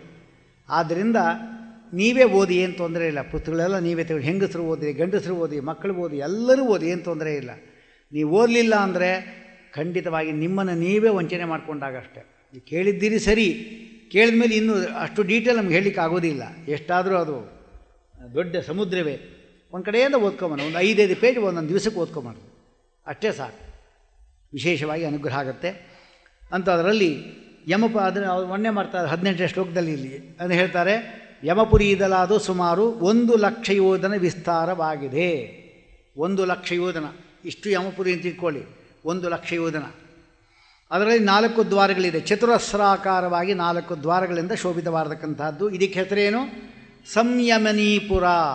ಸಂಯಮನೀಪುರ ಅಂತ ಇದಕ್ಕೆ ಹೆಸರು. ಪೂರ್ವದ್ವಾರ ಇದು, ಈ ದ್ವಾರ ಅದು ಅತ್ಯಂತ ಶುಭವಾಗಿದ್ದು 100 ಧ್ವಜ ಪತಾಕೆಗಳಿಂದ ಅಲಂಕೃತವಾಗಿರುತ್ತೆ. ವಜ್ರ, ಇಂದ್ರ, ನೀಲ, ಹವಳಾದಿಗಳ ಮಣಿಗಳಿಂದ ತುಂಬಿದ್ದು ಗಂಧರ್ವ, ಅಪ್ಸರಸರು ಎಲ್ಲರೂ ಕೂಡ ವಿಚಾರ ಮಾಡ್ತಾ ಇರ್ತಾರಂತೆ. ದೇವತೆಗಳು, ಋಷಿಗಳು, ಯೋಗಿಗಳು, ಗಂಧರ್ವರು, ವಿದ್ಯಾಧರು ಅವಕಾಶ ನೀಡ್ತಾರಂತೆ. ಬಾಪ ಬಾ ಅಂತ ಈ ವ್ಯಕ್ತಿನ ಪೂರ್ವದ್ವಾರದಿಂದ ಬರುವನ್ನ. ಉತ್ತರ ದ್ವಾರ ಅನೇಕ ಗಂಟೆಗಳು, ಚಾಮರಗಳು, ಅವುಗಳಿಂದ ಬಂದವರನ್ನು ಸ್ವಾಗತ ಮಾಡತಕ್ಕಂಥದ್ದು. ವೀಣೆ, ವೇಣುವಾದ್ಯಗಳು, ಗೀತಾ ಮಂದಿರಗಳು, ಮಂಗಳವಾದ್ಯಗಳು, ಋಗ್ಗಿಜಸ್ಸಾಮಗಳು ಅವರು ಹೇಳಿ ಕರೀತಾರಂಥವ್ರನ್ನ. ಚಳಿಗಾಲದಲ್ಲಿ ಬಿಸಿಲು ಕಾಸ್ಕೊಳ್ಳಿಕ್ಕೆ ಅಗ್ಗಿಷ್ಟಿಗೆ ಇತ್ಯಾದಿ ದಾನ ಮಾಡುವರೆಲ್ಲ ಇಲ್ಲಿ ಬಂದವರೆಲ್ಲ ಪ್ರಿಯ ವಾಕ್ಯಗಳನ್ನ ಆಡ್ತಾರಂತೆ. ಅವರಿಗೆ ಪ್ರಿಯ ವಾಕ್ಯಗಳು ಹೇಳಿ ಕಾಲೊತ್ತಿಯವರನ್ನ ಗಾಳಿ ಬೀಸಿ ಸಂತೋಷಪಡಿಸ್ತಾರಂತೆ. ದೇವ ಅತಿಥಿ ಪೂಜಕರಿಂದ ಅವರಿಗೆ ಉತ್ತರ ದ್ವಾರ, ಈ ದ್ವಾರದಿಂದ ಅಲ್ಲಿ ಹೋಗ್ತಾರೆ. ಗೊತ್ತಾಯ್ತಾ? ಆಮೇಲೆ ಮುಂದೆ ಪಶ್ಚಿಮ ದ್ವಾರ, ಈ ದ್ವಾರದಿಂದ ಬರುವರು. ಅವರ್ಯಾರು? ರತ್ನಗಳಿಂದ ಮಂಡಿತವಾಗಿದ್ದು, ಅಲ್ಲದೆ ಮಣಿಗಳಿಂದ ಮಾಡಿರತಕ್ಕಂಥ ಮೆಟ್ಲುಗಳು, ಭೇರಿ, ಮೃದಂಗ, ಶಂಖ ಇದರಿಂದ ಶಬ್ದ ಬರ್ತಾ ಇರುತ್ತೆ. ಪಂಚಾಗ್ನಿ ತಪಸ್ಸು ಮಾಡಿದವರು, ತೀರ್ಥಸ್ನಾನ ರತರು, ತೀರ್ಥಕ್ಷೇತ್ರಕ್ಕೆ ಹೋಗುವಾಗ ಮೃತರಾದವರು, ತೀರ್ಥಕ್ಷೇತ್ರ ಅಲ್ಲೇ ಮೃತರಾಗ್ತಾ ಅವರೆಲ್ಲ ಪಶ್ಚಿಮ ದ್ವಾರದಿಂದ ಹೋಗಿ ಸೇರ್ತಾರೆ. ಆಮೇಲೆ ನೋಡಿ, ನಮ್ಮವರೇ ಒಬ್ಬರು ಇದ್ದರು, ಅವರು ರೀಸೆಂಟಾಗಿ ಹೇಳ್ತಾ ಇರೋದು, ಒಂದು 6 ತಿಂಗಳಾಗಿರ್ಬೋದು ಏನೋ ಗೊತ್ತಿಲ್ಲ. ಬದರಿಗೆ ಹೋದರು, ಹರಿದ್ವಾರಕ್ಕೆ ಬಂದರು. ಅವರ ಅಪ್ಪನ ಶ್ರಾದ್ದ ಎಲ್ಲ ಅಲ್ಲೇ ಮಾಡಿದರು. ಹರಿದ್ವಾರದಲ್ಲಿ ಶ್ರಾದ್ದ ಅಂದರೆ ಏನು, ಅಲ್ಲೇ ಉಪವಾಸ ಎಲ್ಲ ಅಲ್ಲೇ ಮುಂಡನೆಲ್ಲ ಅಲ್ಲೇ ಮಾಡಿಸ್ಕೊಂಡ್ಬಿಡ್ಬೇಕು, ಬದರಲ್ಲೆಲ್ಲ ಮಾಡಬಾರ್ದು. ಅಲ್ಲಿ ಹೋಗಿ ಶ್ರಾದ್ದ ಮಾಡಬೇಕಷ್ಟೇ. ಅಲ್ಲಿ ಶ್ರಾದ್ದ ಮಾಡಿದ ಮೇಲೆ ಪುನಃ ಇತ್ತ ಕಡೆ ಮುಂದೆಲ್ಲ ಬಂದಾಗೆಲ್ಲ ಬರೀ ತರ್ಪಣ ಮಾತ್ರ ಕೊಡಬೇಕು ಹೊರತಾಗಿ ಪುನಃ ಎಲ್ಲ ಕಡೆ ಶ್ರಾದ್ದ ಮಾಡಬಾರ್ದು. ಬದರಿ ಕೊಟ್ಟ ಮೇಲೆ ಪುನಃ ತರ್ಪಣ ಮಾತ್ರ ಕೊಡಬೇಕು ಹೊರತಾಗಿ ಶ್ರಾದ್ದಾದಿಗಳು ಮಾಡಬಾರ್ದು. ಅವನೇ ಮಾಡ್ದ, ಬದರಿಗೆ ಹೋದ, ಪಿಂಡ ಪ್ರದಾನ ಮಾಡ್ದ, ಹರಿದ್ವಾರಕ್ಕೆ ಬಂದು ಇನ್ನೇನು ಊರಿಗೆ ಹೊಡಬೇಕು ಅಂತಿದ್ದಾನೆ. ಹಾರ್ಟ್ ನಿಂತೋಯ್ತು, ಅಲ್ಲೇ ಸತ್ತೋದ. ಅಲ್ಲೇ ಸಂಸ್ಕಾರ ಎಲ್ಲ ಪೂರ್ತಿ ಮಾಡು. ನಾವು ಅಲ್ಲಿದ್ವಿ, ಸರಿ ಹೋಯಿತು. ಇಲ್ಲೇದವ್ರು ಏನು ಮಾಡ್ತಾಯಿದ್ರು ಅಂತ ಕರ್ಕೊಂಡು ಬೆಂಗಳೂರು ಬಂದುಬಿಡಬೇಕು ಅಂತಿದ್ರು. ನಾ ಹೇಳಿದೆ, ಅಲ್ರಿ ಬೆಂಗಳೂರು ಇದ್ದವರು ಸತ್ತವ್ರು ಇಲ್ಲಿ ಕರ್ಕೊಂಬರ್ತಾರೆ, ಇಲ್ಲೇ ಸತ್ತಿದ್ದಾನೆ, ಅವನಷ್ಟು ಪುಣ್ಯವಂತ ಇನ್ನೊಬ್ಬರಿಲ್ಲ, ಯಾರನ್ನೂ ಕಾಯಬೇಡ್ರಿ, ಇಲ್ಲೇ ಎಲ್ಲ ಮುಗಿಸ್ಬಿಡಿ ಅಂತ ಹೇಳಿ. ಅವನ ಪುಣ್ಯ ನೋಡಿ, ಹರಿದ್ವಾರದಲ್ಲಿ ಅವನಿಗೆ ಅಂತ್ಯ ಸಂಸ್ಕಾರ ಆಯಿತು. ಆ ಎಲುಬಿತ್ತಲ್ಲ 2ನೇ ದಿವಸ ಎಲುಬನ್ನು ಅದೇ ಗಂಗಾ ನದಿ ಹಾಕಿದ್ರು. ಇನ್ನು 10 ದಿವಸ ಮುಗಿದಿಲ್ಲ, ಆಗಲೇನೆ ಅವನ ಎಲುಬನ್ನಲ್ಲಿ ಹಾಕಿದ್ರು ಅಂದರೆ ಇನ್ನು ಅದಕ್ಕಿಂತ ಪುಣ್ಯವಂತ ಇನ್ನೇ ಹೇಳಬೇಕು. ಎಷ್ಟೋದ್ರೆ ಹಂಗೆ ಮಾಡಲಿ. ಇನ್ನೊಬ್ರು ಇದು ಬದ್ರಲ್ಲಿ ಸತ್ತು ಒಬ್ಬ ಹೆಂಗಸು ಪಾಪ, ಅವಳು ಕರ್ಕೊಂಬಂದು ಇಲ್ಲಿಗೆ ಬೆಂಗಳೂರಿಗೆ ಬಂದು, ಎಂಥ ಮೂರ್ಖರು ನೋಡಿ. ಅಲ್ಲಿ ಮುಂದೆ ಅಲ್ಲಿ ಕರ್ಕೊಂಬರ್ತಾರೆ ಯಾರಾದರೂ ಕೂಡ, ಅಲ್ಲೇ ಹೊಟ್ಟೋಲ್ಲಪ್ಪ ಅಂದು ಏನಂತಾರೆ, ಏನೂ ಅನ್ನಲ್ಲ, ಒಳ್ಳೆ ಕೆಲಸ ಮಾಡಿದ್ರಿ ಅಂತಾರೆ. ಅದಕ್ಕೋಸ್ಕರ ನೀವು ಅಷ್ಟೇ ಅಕಸ್ಮಾತ್ ತೀರ್ಥಕ್ಷೇತ್ರಕ್ಕೆ ಏನಾರ ಅಲ್ಲಿ ಹೋಗಿದ್ದಾಗ ಯಾರಾದರೂ ಅಲ್ಲಿ ಸತ್ತರು ಅಂದರೆ ಇಲ್ಲಿ ಕರ್ಕೊಂಬರಬಾರ್ದು, ಅದನ್ನು ಅಲ್ಲೇ ಮುಗಿಸ್ಬಿಡ್ಬೇಕು. ಅವನ ಹಿತವನ್ನು ಬಯಸೋದಾದರೆ ಇದೆಲ್ಲ ಕೇಳಿದರೆ ಗೊತ್ತಾಗುತ್ತೆ, ಇಲ್ಲೇ ಗೊತ್ತಾಗೋದಿಲ್ಲ ಅಷ್ಟೇ, ಅದಕ್ಕೆ ಕೇಳಬೇಕು. ಆಮೇಲೆ ತೀರ್ಥಕ್ಷೇತ್ರದಲ್ಲೇ ಯಾತ್ರೆ ಮಾಡುವಾಗಲೇ ಸತ್ತು ಹೋದವರು ಅಂಥವರೆಲ್ಲರೂ ಕೂಡ ಪಶ್ಚಿಮ ದ್ವಾರದಿಂದ ಬರ್ತಾರೆ. ಅವರಿಗೆ ಯಜಮಾನ, ಗೋವು, ಬ್ರಾಹ್ಮಣರಿಗಾಗಿ ದಸ್ಯುಗಳಿರ್ತಾರೆ, ಕಳ್ಳರು, ಅವರಿಗಾಗಿ ಹೋರಾಡ್ತಾ ಇರುವಾಗ ಸತ್ತು ಹೋಗ್ತಾರೆ ನೋಡಿ, ಅಂಥವರೆಲ್ಲ ಪಶ್ಚಿಮ ದ್ವಾರದಿಂದ ಬರ್ತಾರೆ. ಒಬ್ಬ ಯಜಮಾನ ಇದ್ದ, ಅವನಿಗೆ ಬೇಕಾಷ್ಟು ಗೋವುಗಳಿದ್ದು ಕಳ್ಳರೆಲ್ಲ ಅಪಹಾರ ಮಾಡಲಿಕ್ಕೆ ಶುರು ಮಾಡಿದ್ರು, ಅವ್ರ ಜೊತೆಗೆ ಹೋರಾಡ್ತಾ ಇರೋನು ಸತ್ತ, ಇವನು ಗೋವಿಗಾಗಿ ಪಶ್ಚಿಮ ದ್ವಾರದಿಂದ ಬಂದು ಯಮಲೋಕ ಸೇರ್ತಾರೆ. ಮತ್ತು ದಕ್ಷಿಣ ದ್ವಾರಕ್ಕೆ ಬರೋರು ಯಾರು? ಹಿಂದೆ ಹೇಳಿದ್ವಲ್ಲ, ಪರದಾರ ರಥರು, ಅಲ್ಲದೆ ಅಪ್ಪ ಅಮ್ಮಂದರನ್ನು ನಿಂದೆ ಮಾಡಿದವರು, ಅವ್ರಿಗೆ ಅವಮಾನ ಮಾಡಿದವರು, ಬ್ರಾಹ್ಮಣರಿಗೆ ಅವಮಾನ ಮಾಡಿದವರು, ಗೋವಿನ ಕಾಲಿಂದ ಒಡೆದವರು, ಶ್ರಾದ್ದಾದಿಗಳು ಮಾಡದೇ ಇದ್ದವರು, ದುರಾಚಾರಿಗಳು, ಸಂಧ್ಯಾವಂದನೆ ಮಾಡದೇ ಇದ್ದವರು, ಏಕಾಶಿ ಊಟ ಮಾಡಿದವರು, ಏಕಾಶಿ ಬೇರೆಯವ್ರಿಗೂ ಊಟ ಮಾಡಿ ಅಂದವರು, ಇಂಥವರೆಲ್ಲರೂ ಕೂಡ ದಕ್ಷಿಣ ದ್ವಾರದಿಂದ ಬರ್ತಾರೆ. ಅದು ಭಯಂಕರ. ಹಾಗೆ ಇಲ್ಲಿರತಕ್ಕಂಥ ಯಮಧರ್ಮನ ರೂಪ ಸುಂದರವಾದ ರೂಪ, ಅತ್ಯಂತ ಸುಂದರವಾದ ರೂಪ. ಅದನ್ನೇ ಯಮಾಯ ಸೋಮಂ ಸುನುತ ಯಮಾಯ ಜುಹುತ ಹವಿಹಿ ಯಮಂಹ ಯಜ್ಞೋ ಗಚ್ಚತ್ಯಜ್ಞದೂತೋ ಅರಂಕೃತಃ. ಹೇ ಯಮಧರ್ಮನೇ, ನಿಂಗೆ ಒಳ್ಳೆಯ ಒಂದು ನೈವೇದ್ಯವನ್ನು ತಯಾರು ಮಾಡಿಟ್ಟಿದ್ದೇನೆ, ಅದನ್ನು ತಗೊಳ್ಳಪ್ಪ ನೀನು ಎಂಬುದಾಗಿ ಸ್ತೋತ್ರ ಮಾಡಿ. ಇದು ಶಾಂತ ರೂಪ, ಇದು ಅದು ಉಗ್ರ ರೂಪ ಯಮಂದಿದೆ. ಅದು ದಕ್ಷಿಣ ದ್ವಾರದ ಬರತಕ್ಕಂಥವ್ರು ಮಾತ್ರ ತೋರಿಸೋ ರೂಪ. ಅದು ಮುಂದೆ ಹೇಳ್ತಾರೆ. ಇದು 3. ದಕ್ಷಿಣ ದ್ವಾರ ಹೇಗಿರುತ್ತೆ ಅಂದರೆ ಹಾಹಾಕಾರ, ಎಲ್ಲರೂ ಗಲಾಟೆ ಮಾಡ್ತಾ ಇರ್ತಾರೆ, ಕತ್ತಲೆಯಿಂದ ಕೂಡಿರುತ್ತೆ, ಚೂಪಾದ ಕೊಂಬುಳ್ಳಂತಹ ಪ್ರಾಣಿಗಳು, ಚೇಳು, ಸರ್ಪ, ವಜ್ರ, ಕೀಟ, ತೋಳ, ವ್ಯಾಘ್ರ, ಸಿಂಹ, ಕರಡಿ, ನರಿಗಳು ಅದರಿಂದ ಕೂಡಿರುತ್ತೆ. ಅಲ್ಲೆಲ್ಲ ಗಂಧರ್ವರು, ದೇವತೆಗಳು, ಗಾಳಿ, ಚಾಮರ, ಮಂಗಳವಾದ್ಯಗಳು, ಹಾಡುಗಳು, ಸ್ವಾಗತ ಅಲ್ಲಿ 3 ದ್ವಾರದಲ್ಲಿ. ಇಲ್ಲಿ ಇಂಥದ್ದು. ಅದಕ್ಕೋಸ್ಕರವಾಗಿ ಅಂತಹ ಒಂದು ದಿಕ್ಕಿಗೆ ಹೋಗಬಾರ್ದು ನಾವು ಅಂತಿದ್ದರೆ ಇದನ್ನು ಮಾಡಬೇಕು ಅಂತ ಹೇಳ್ತಾರೆ. ಈ ಒಂದು ಜಾಗದಲ್ಲೇನೆ ಮಹಾಘೋರೆ ಕ್ಷುತ್ ತೃಷ್ಣ ಶ್ರಮ ಪೀಡಿತಾ. ಇಲ್ಲಿ ತುಂಬ ಅವರಿಗೆ ಬಾಯಾರಿಕೆ ಆದಿಗಳು ಆಗುತ್ತೆ, ಹಸಿವೆ ಬಾಯಾರಿಕೆ ಆಗುತ್ತೆ. ಹಾಗೆ ಅದನ್ನು ಇಷ್ಟೊಂದು ನಾನು ಹೇಳಿದ್ದೇನಲ್ಲ, ಅದು ಹೇಗೆ ಅಂತ ಹೇಳಿಬಿಟ್ಟು ಅದನ್ನು ತಿಳ್ಕೊಳ್ಳಿ ಅಂತ ಹೇಳ್ತಾನೆ ಪರಮಾತ್ಮ. ಆಯಿತು, ನೀನು ಹೇಳಿದ್ದೇನೆ ಗೊತ್ತಾಯಿತು ನನಗೆ, ಆದರೆ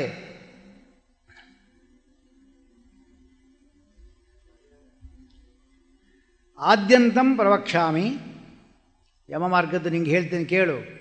ಈ ಪಾಪಿ ಇದ್ನಲ್ಲ, ಅವನ ಬಂದು ಕೂಡಲೇ ತಕ್ಷಣ ಅಲ್ಲಿ ಯಾರಿರ್ತಾರೆ? ಯಮಸ್ಯ ಪುರಚಾರಿಣಃ, ಯಮನ ಪುರದಲ್ಲಿರತಕ್ಕಂಥ ಚಾರಿಗಳು, ಯಮದೂತರು. ಅವರು ಪ್ರತಿಹಾರಂ ವದಂತಿ, ದ್ವಾರಪಾಲಕನ ಹೇಳ್ತಾನಂತೆ, ಆ ಪಾಪಿ ನೆಲ್ಕೊಂಬಂದಿದ್ದೀವಿ ಅಂತಾನಂತೆ. ಅವನ್ಯಾರು? ಪ್ರತಿಹಾರ ಧರ್ಮಧ್ವಜ ಅಂತ ಅವನಿಗೆ ಹೇಳ್ತಾರೆ. ದ್ವಾರಪಾಲಕ ಪ್ರತಿಹಾರ ಅಂದರೆ ಅವನಲ್ಲಿ ನಿಂತ್ಕೊಂಡಿದ್ದಾನೆ. ಅವನೇ ಮಾಡ್ತಾನೆ, ಚಿತ್ರಗುಪ್ತನಿಗೆ ಹೋಗಿ ಹೇಳ್ತಾನಂತೆ. ಚಿತ್ರಗುಪ್ತ ಅವನಿಗೆ, ಚಿತ್ರಗುಪ್ತ ನೋಡ್ತಾನೆ ಏನು ಮಾಡಿದ್ದಾನೆ ಅಂತ. ಆ ಪುಸ್ತಕ ಸಹಿತವ ತೊಗೊಂಡು ಅಲ್ಲಿ ಹೋಗ್ತಾನೆ. ಇಲ್ಲಿಗೆ ಯಮಧರ್ಮನ ಹತ್ರ ಹೋಗ್ತಾನೆ. ಹೋಗಿ ಅವನು ಹೇಳ್ತಾನೆ, ಸ್ವಾಮಿ ಆ ಪಾಪಿ ಬಂದಿದ್ದಾನೆ, ಅವನ ಪಾಪಗಳು ಹೀಗಿದೆ, ಎಲ್ಲ ಟ್ಯಾಲಿ ಮಾಡಿಬಿಡೋಣವ ಅಂತ ಹೇಳ್ತಾನೆ. ಸರಿ, ಎಲ್ಲ ಹೇಳಿ ಹೋದು ಅಂತ. ಏಕಾಶಿ 8 ದಿವಸ ತಿಂದ, ಯಮಧರ್ಮ ಬರ್ಕೊಂಡಿರ್ತಾನೆ, ಇವನು ಬರ್ಕೊಂಡಿರ್ತಾನೆ. ಸರಿಗಿದೆ ಇಬ್ಬರದು, ಒಬ್ಬರದು ಒಂದು ಚೂರು ವ್ಯತ್ಯಾಸ ಆಗೋದಿಲ್ಲ. ಗುಟ್ಟಾಗಿ ಏನು ಯಾರು ಗೊತ್ತಿಲ್ಲ ಆ ರೀತಿಯಾಗಿ ಬಾಗಿಲೇನಿದೆ ಅದರ ಹಿಂದೆ ಪಂಚಾಮೃತ ಕುಡುದ, ಸರಿಗಿಲ್ಲಿ ಬರೆದಿರ್ತಾರೆ. ಸರಿಯೇನಪ್ಪ ಯಮಧರ್ಮ? ಸರಿಗಿದೆ ಸ್ವಾಮಿ, ಕರೆಕ್ಟಾಗಿ. ನೀವು ಸರಿ ನಾವು ಸರಿ. ತಂದೆ ತಾಯಿಗಳನ್ನು ಅನಾಥಾಶ್ರಮಕ್ಕೆ ಸೇರಿಸ್ಬಿಟ್ಟಿದ್ದಾನೆ, ಪಾಪ ಅವರು ಬ್ಯಾಡೋ ಅಂದರೂ ಕೂಡ ಸೇರಿಸಿದ್ದಾನೆ. ಸರಿ ಇದೆ ನಿಂದು, ನಮ್ಮದು ಸರಿಗಿದೆ. ಅದೆಲ್ಲ ಪ್ರತಿ ಒಂದು ಕೂಡ ಅಲ್ಲಿ ಬರೆದಿರ್ತಾರೆ ನೋಡಿ. ಎರಡು ಹೆಂಗಿದೆಲ್ಲ ನೋಡಿ ಈ ಪುಸ್ತಕ. ಈಗ ಹೀಗೆ ತೆಗಿತೀನಿ ನಾನು, ಈಗ ಹಾಕಿದ್ನಲ್ಲ, ಈಗ ಒಂದು ಪೇಜು ಇಲ್ಲಿಂದ ಇಲ್ಲಿವರೆಗೆ ಈ ಮಧ್ಯ ಜಾಗ ಇದೆ ನೋಡಿ. ಇಲ್ಲಿ ಬಲಭಾಗ ಹಿಂಗೆ ಚೇರ್ ಹಾಕಿರ್ತಾರೆ. ಈ ಬಲಭಾಗದಲ್ಲಿ ಚಿತ್ರಗುಪ್ತ ಕುಡಿತಾನೆ, ಪುಣ್ಯ ಮಾಡಿದ್ದೆಲ್ಲ ಬರೀತಾ ಇರ್ತಾನೆ. ಇತ್ಲಾಗಡೆ ವಿಚಿತ್ರಗುಪ್ತ ಕೂತಿರ್ತಾನೆ, ಅವನು ಪಾಪಗಳೆಲ್ಲ ಬರೆದಿರ್ತಾನೆ. ಪುಣ್ಯ ಪಾಪ ಅವ್ರು ಹೇಗೆ ಗೊತ್ತಾಗತ್ತೆ? ಎಲ್ಲ ಗೊತ್ತಾಗತ್ತೆ ಅವರಿಬ್ಬರಿಗೆ. ಅವ್ರಿಗೆ ಗೊತ್ತಾಗಲೇದು ವಿಚಾರವೇ ಇಲ್ಲ, ಅಂತಹ ಸರ್ವಜ್ಞರು. ಯಮನಿಗೆ ಸಹಾಯ ಮಾಡಲಿಕ್ಕಾಗಿ ಬಂದವರು. ಅವರು ಹೇಗೆ ಹುಟ್ಟಿದ್ದು? ಹೇಗೆ ಅವರು ಅಂದರೆ ಬ್ರಹ್ಮದೇವರೇನಿದ್ದಾರೆ ಅವರ ಬಲಭಾಗದಿಂದ, ಈ ಭಾಗದಿಂದ ಚಿತ್ರಗುಪ್ತ ಹುಟ್ಟಿದ. ಅದಕ್ಕೆ ಹುಟ್ಟುವಾಗ ಕೈಯಲ್ಲಿ ಮಸಿ ಕುಡಿಕೆ ಇಂಕ್ ಪಾಟ್ ಲೇಖನಿ ತಗೊಂಡೇ ಬಂದಂತೆ. ಧನ್ವಂತರಿ ಯಾವ ರೀತಿ ಅಮೃತ ಕಲಶವನ್ನು ಇಟ್ಕೊಂಡು ಬಂದ ಹಾಗೆ ಈಗ ಅವರು ಇಂಕ್ ಕೈಯಲ್ಲಿ ಇನ್ನೊಂದು ಕಡೆ ಲೇಖನಿ ಇಟ್ಕೊಂಡು ಬಂದರಂತೆ.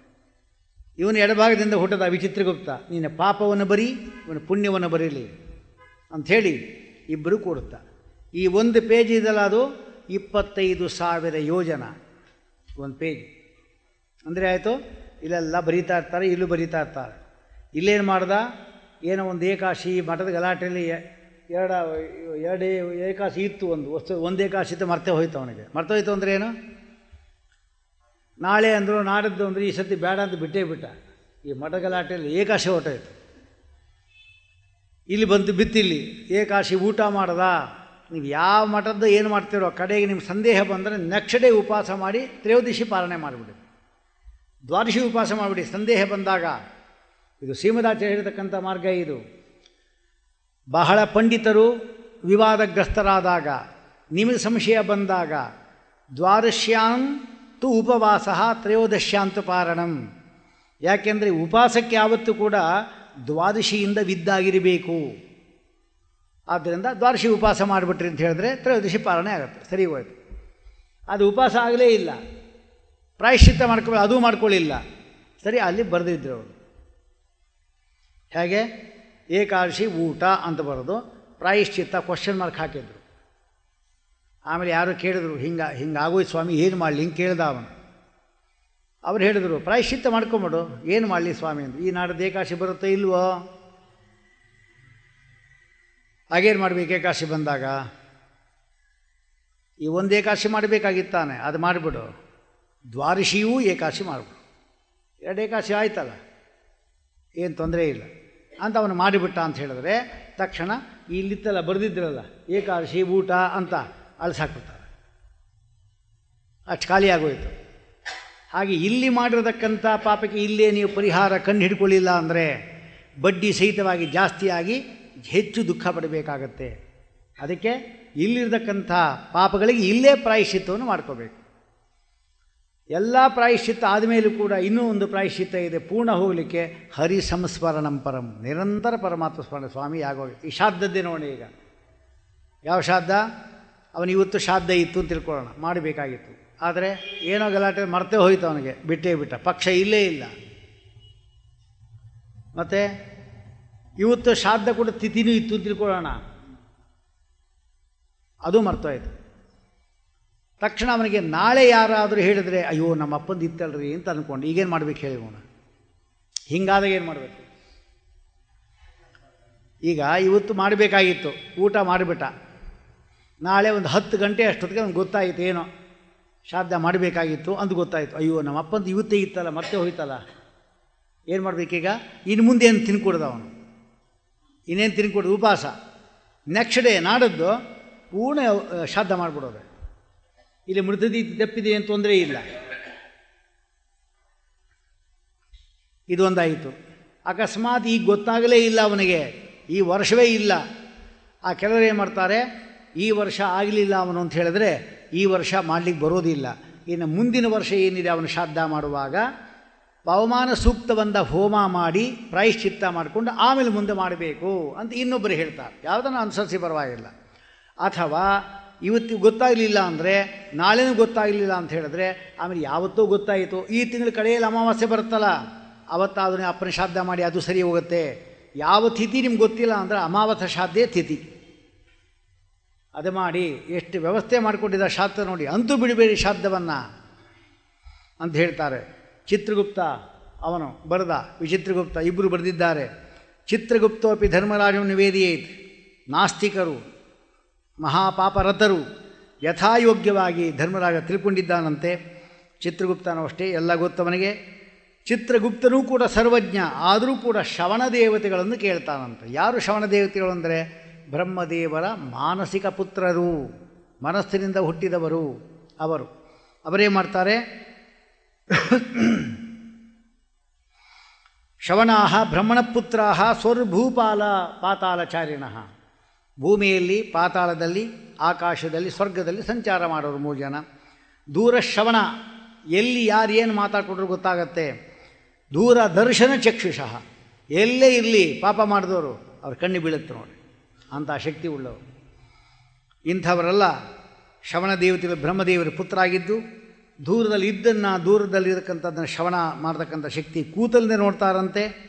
ಅಂದರೆ ಮೃತನಾದ 13ನೇ ದಿವಸ ಇವನಿಗೋಸ್ಕರವಾಗಿ ಶ್ರಾದ್ದವನ್ನು ಮಾಡಬೇಕು, ಇವರಿಗೋಸ್ಕರವಾಗಿ. ಅವರ ಹೆಸರೇನು, ಕಾಲನೇಮಿ, ಜಗಚ್ಚಕ್ಷು, ವಕ್ರದಂಷ್ಟ್ರೋ, ವೃಕೋದರ, ಸುದೀರ್ಘನಯನ, ಕ್ರೂರ, ಮರ್ಮಭೇದಿ, ಆಶರ, ದುರ್ವಾತಃ, ಚಾತಕೋ ಭೀಮ, ಶತ್ರುಘ್ನ, ಮಿತ್ರರಕ್ಷಕ.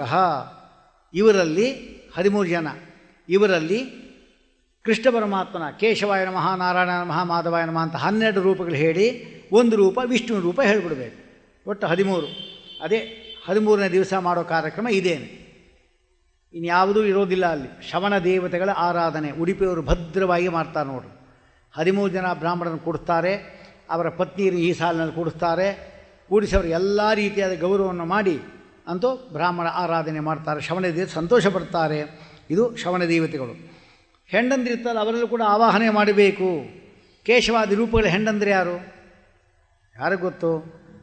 ಶ್ರೀಲಕ್ಷ್ಮೀ ಕೇಶವಂಗೆ, ಕಮಲ, ಪದ್ಮ, ಪದ್ಮಿನಿ, ಕಮಲಾಲಯ, ರಮಾ, ವೃಷಾಕಪಿ, ಧನ್ಯ, ವೃದ್ಧಿ, ಇವರೆಲ್ಲ ಅವರ ಹೆಸರುಗಳು. ಯಜ್ಞ, ಇಂದಿರ, ಕೇಶವಾದಿ ಭಗವದ್ರೂಪಗಳ ಪತ್ನಿಯರಿವರೆಲ್ಲ, ಅವರೆಲ್ಲರೂ ಕೂಡ ಪೂಜಿಸಬೇಕು. ಬ್ರಾಹ್ಮಣರಲ್ಲಿ ಶ್ರವಣ ದೇವತೆಗಳ ಮತ್ತು ಕೇಶವಾದಿ ದ್ವಾದಶ ರೂಪಗಳನ್ನು ಆವಾಹನೆ ಮಾಡಬೇಕು. ಅವರ ಪತ್ನಿಯರಲ್ಲಿ 12 ಜನ ಪರಮಾತ್ಮ ಲಕ್ಷ್ಮೀದೇವಿಯ ಪತ್ನಿಯರನ್ನು ಅವರನ್ನು ಹಾಕಬೇಕು. ಅಂತರ ಆವಾಹನೆ ಮಾಡಿ ಗೌರವ ಕೊಡಬೇಕಂತೆ. ಪಾದ ಪ್ರಕ್ಷಾಲನೆ ಮಾಡಬೇಕು. ಶ್ರವಣ ದೇವತೆ ಅಂತರ್ಯಾಮಿಯನ್ನು ಆವಾಹನೆ ಮಾಡಿ ಪ್ರತ್ಯೇಕವಾಗಿ ಮನೆಯನ್ನು ಹಾಕಿ ಗಂಧಗಳನ್ನು ಹಚ್ಚಿ ದೀಪಾದಿಗಳನ್ನು ಇಟ್ಟು ಅಲಂಕಾರ ಮಾಡಿ, ಅಲಂಕಾರ ಕೂಡಿಸ್ತಾರಲ್ಲ ಹಂಗೆ ಕೂಡಿಸಬೇಕು. ಅಲಂಕಾರಗಳಲ್ಲಿ ಬಡಿಸುವಂಥ ಎಲ್ಲ ವಸ್ತುಗಳನ್ನು ಕೂಡ ಬಡಿಸಿ, ತೀರ್ಥ ತುಳಸಿ ಹಾಕಿ, ವಸ್ತ್ರ ಕೊಟ್ಟು, ಮಂತ್ರಾಕ್ಷತೆ ನೀಡಿ ಆಶೀರ್ವಾದ ಮಾಡಿಕೊಂಡು, ಆಪೋಷಣ ಹಾಕಿ, ಕೃಷ್ಣಾರ್ಪಣ ಮಂಗಳಾರತಿ ಮಾಡಿ ಎಲ್ಲ ಅಲಂಕಾರ ಮಾಡದಂತೆ ಹಾಗೆ ಮಾಡಬೇಕು. ಇದರಿಂದ ವೈಕುಂಠ ನಾರಾಯಣ ಸಂತೋಷನಾಗಿ ಅವನು ಪಿತಾಮಹಾದಿಗಳು ಏನಿದ್ದಾರೆ ಅವರಿಗೆ ಕೊಡ್ತಾರೆ. ಇದಕ್ಕೆ ವೈಕುಂಠ ಸಮಾರಾಧನೆ ಅಂತ ಹೆಸರು. ಅದು ಬಿಟ್ಟು ಯಾವುದಕ್ಕೂ ವೈಕುಂಠ ಸಮಾರಾಧನೆ ಆಗುವುದು. 13 ದಿವಸದಲ್ಲಿ ಮಾಡತಕ್ಕಂಥ 13ನೇ ದಿವಸ ಮಾಡತಕ್ಕಂಥ ಈ ಶ್ರವಣ ದೇವತೆಗಳ ಆರಾಧನೆಯೇ ವೈಕುಂಠ ಸಮಾರಾಧನೆ ಅಂದರೆ. ಯಾಕೆ ಇದರಿಂದ ವೈಕುಂಠ ನಾಮ ಪರಮಾತ್ಮ ಸಂತೋಷ ಬರ್ತಾನೆ, ಅದಕ್ಕಾಗಿ. ಅದು ಬಿಟ್ಟು ಯಾವತ್ತೂ ವೈಕುಂಠ ಸಮಾರಾಧನೆ